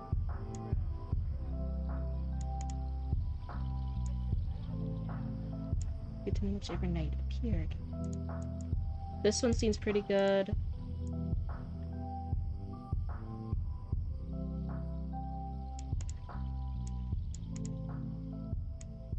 No, so like this one had a few multi-part sentences, but then this one here then has non-multi-part sentences. So I feel like this has some good variety here. I'm just kind of speeding through and checking different areas. I don't think I ever noticed really any run-ons. Even though they're all multi-part sentences, I don't think I caught any run-ons that like glared out at me, that like jumped out at me. This is second, yeah. So that's really good. Even though there's still the multi-parts, they're not feeling run-on. So that feels better too. So like here's a short sentence, but then we have this nicer, longer run-on part. Not run-on, but like multi-part one. Just a two-part. So like this one's then a two-part, but it's still a shorter one. So this right here is really good sentence variety. And then we have another multi-part, but it's a longer one. So even with the multi-parts, there's now more length variety in the sentence structure. I do feel, looking at it, I think you are mastering a lot more of the varied sentence structure, not having the run-ons. And even with the multi-part sentences, varying if they're short multi-parts or longer multi-parts. I feel like this is a better mix. I think this is flowing a lot better. 2, 1, and 1. Yeah, that one you were really working hard to not have more than just this one multi-part. It flows pretty good. Trying to stop the blah blah blah and blah blah blah blah blah. I felt a little bit like is it Peanuts, where like all the adults are like they just like haven't saying nonsense in the background. Yeah, I do notice the difference. And I don't think any run-on stood out to me on this read-through. I think, but again, keep in mind, I'm not a line editor. I'm more of a developmental editor. I just point out line and copy edits if I happen to see them. So an actual line editor would also like go through this and have like other things they would point out. But as far as issues that I've seen before, this feels really good. And the other thing I'll say is the places here for her internal thoughts feel more natural and organic than some of the other places. So we've had this thing before. Someone mentioned that, and Heidenheart was actually very nice, and they followed through and they sent me links to other stories that do use the physically writing out what the thoughts are that the characters are experiencing, as well as the mix-up sometimes when they don't. And I think I've come to the conclusion that it's just a personal bias. I think I just personally do not like it so much when the text does this. So I think if I've given you that advice before, I think that was just a personal bias for me. You can ignore it. But for even though I personally don't like it, I will say this example of it in this chapter when it's being done feels more natural and organic. They feel well placed. It's happening consistently rather than just like randomly, like where it happens once and it doesn't happen for a long time, and then like it happens again randomly. Like sometimes I think authors that do it inconsistently throw me off. This felt pretty consistent with it, where it's being brought up every few pages. And I think the points that were chosen for it were pretty good. It was just, again, the voice itself that wanted to be fixed. But yeah, I feel like this is really strong. I'm really excited with it. And it has that strong emotional pull. I think anything for sentence variety would be more noticed by either physically going through line by line to check for sentence variety, or by a line editor. But I think it's at a point for me, a Bluba, a developmental editor, so out of my realm here, where I'm like, no, this is pretty good. I like it. And with that, this deity, and she's in denial, even though he's clearly being a predator. Yeah, that mismatch of like what is reality, what is physically happening in reality, and then like what your brain thought could happen in reality, but it's not comprehending the dissonance here, and your brain trying to justify, it's trying to run like gymnastics to jump to new conclusions. It's a real thing, 100%. Oh my god. You can sometimes see people doing those little mental gymnastics as they come up with a justification for like different crazy stuff. But 100% it's true. But I think they were good points to choose for that internal dialogue. Sorry, I have a hiccup. Oh my god. Does anyone else's, when they get hiccups, do they hurt? My hiccups have always hurt. Like, it hurts my chest. Is that normal? Everyone else acts like I'm a weirdo when I say hiccups hurt. I'm like, it's horrible. I have hiccups. Oh my god. But otherwise, I kind of feel like that was it. That was pretty good. I'm actually amazed I got through the full chapter. That was 12 pages. Anyone who's new here, please do not expect me to always read a full 12 pages straight. That was kind of a crazy thing that happened today, but it doesn't happen all the time. For next stream, which again, anyone new here, I stream every other day. It might not be yours, Cam, but for some reason you burp after every hiccup? After every one? That's so much. I would be so annoyed. I would be like so tired with my body. Oh my god. That's just annoying to me. I'm like, no, I had to hiccup and burp. Unforgivable. I'm done with the mortal plane. I'm thinking next stream I might do a game stream. I might reach out to Penny and Mash and see if they're free, if they want to finish and do more game. If they're busy, if that's not a day that works for them, I might, there's some more, I feel so bad admitting this. Arya sent me a link to a new game. I don't think it's out yet, but it's another, like, it's a monster fucking sorting game. It's finding a needle in a haystack as a game. It's like 5 million pieces of hay that you have to sort through to find the needle. And I was like, this is horrible. I kind of want to play it. I don't think it's out yet, but that got me inspired again of like, oh yeah, there's like other sorting games, like the librarian game that we did. And so if Penny and Mash can't do a collab that day, I might see if there's another sorting game that I could do. Oh wait. Free, but the metal detector DLC is $999. Oh no. I solidifying the earlier idea of the rich, snobbish character. Was once poor in their younger years. Oh, tragic backstory! Clawed their way up in the world by being a better boss than everyone, as their only thing that the workers have to deal with them is being a snobbish rich person. And their assistant, who's the trans gal, helped along the way with them change the world to be better. But with their competitors, made their business image like the horrible, terrible thing. Their attitude being snobbish doesn't help. Now it gets really hard to be a good business owner and manager if your reputation and your personality are bad, though. Not their idea, but still runs a super successful company that is top of the top. That's really hard to do. Your reputation is everything in an industry. Yeah, but yeah, see, Heinhard knows what I'm talking about. That's gonna be an insane one to do.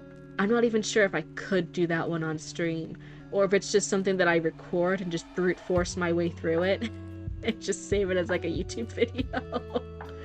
It's gonna be fucking brutal. But yeah, I think there's some other sorting games. There's one that's like a potion shop. There's one that's like a little monster figurine ones. There's a ducky sorting one where it's like all the little rubber duckies. It's all the different types and you have to sort them all in this giant store. There's like a couple. I might pull the list up. There's like list of people who found the ones that have no generative AI used in the development. And I might go through some of those lists and pull some and see which one you guys would be interested in me playing next. They don't respect the boss, they respect the product most likely. It would be a good yapping game. You would just sort the hay while you yap. It's gonna be so brutal. I'd have to have like I think even with me, even with how I can kind of yap about anything, I think I'd still need like a list on the side of topics to yap about. Where it's like, ask Cryptid about any of these topics. Don't just be like a list of like 20 things for like people in chat to ask about if we don't have anything else we're talking about. Cause like, dear God, it's not even like sorting the hay into colors or anything or into different piles. It's just taking one hay strand at a time out of the haystack. With at least the library game, I could talk about other things like, oh, look, this book is prettier. Oh, look at this journal. Oh, look at this. Oh, we're going to fill up the necromancer section again. Like, there were things to talk about in the sorting. But just moving the haystacks, I'm like, oh, it's gonna be so tough. It's gonna be brutal. I think somebody in the comments underneath that game, I haven't double checked their math, so the math could be wrong.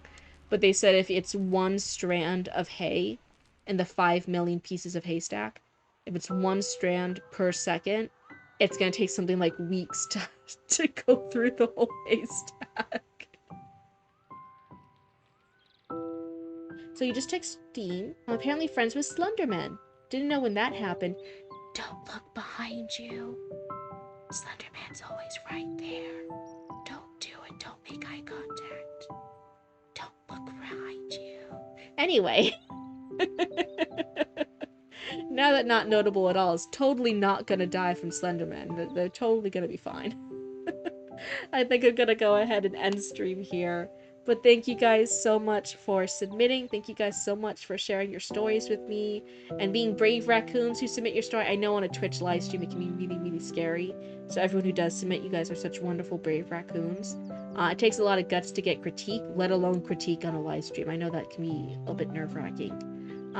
But I will see you guys next time, and I'll keep you guys up to date on whether if it's a game stream, whether it's going to be a collab or something else. I'll just keep you guys up to date on in the Discord. Until then, I will see you guys later. Let me see, is there anyone that we know who's on right now? Let's take a look-see. I can see if there's anyone up for... Oh, not this. That's not what I want. I want to see if there's anyone up for raid. Let's see. We maximize this. I'm gonna do a raid. Let's see, same category. Oh, there's someone that we're following. Penny is still streaming! Oh my god, they're playing Repo. I'm gonna go ahead and give them a raid. I know that's a different category, but we gotta go show support to Penny. Let's go ahead. I'm gonna go ahead and stretch. I hope you guys are all comfy and cozy. I hope you guys have a wonderful night. I hope you guys are all nice in Penny's stream. But, otherwise, I'll see you guys next time. Goodbye!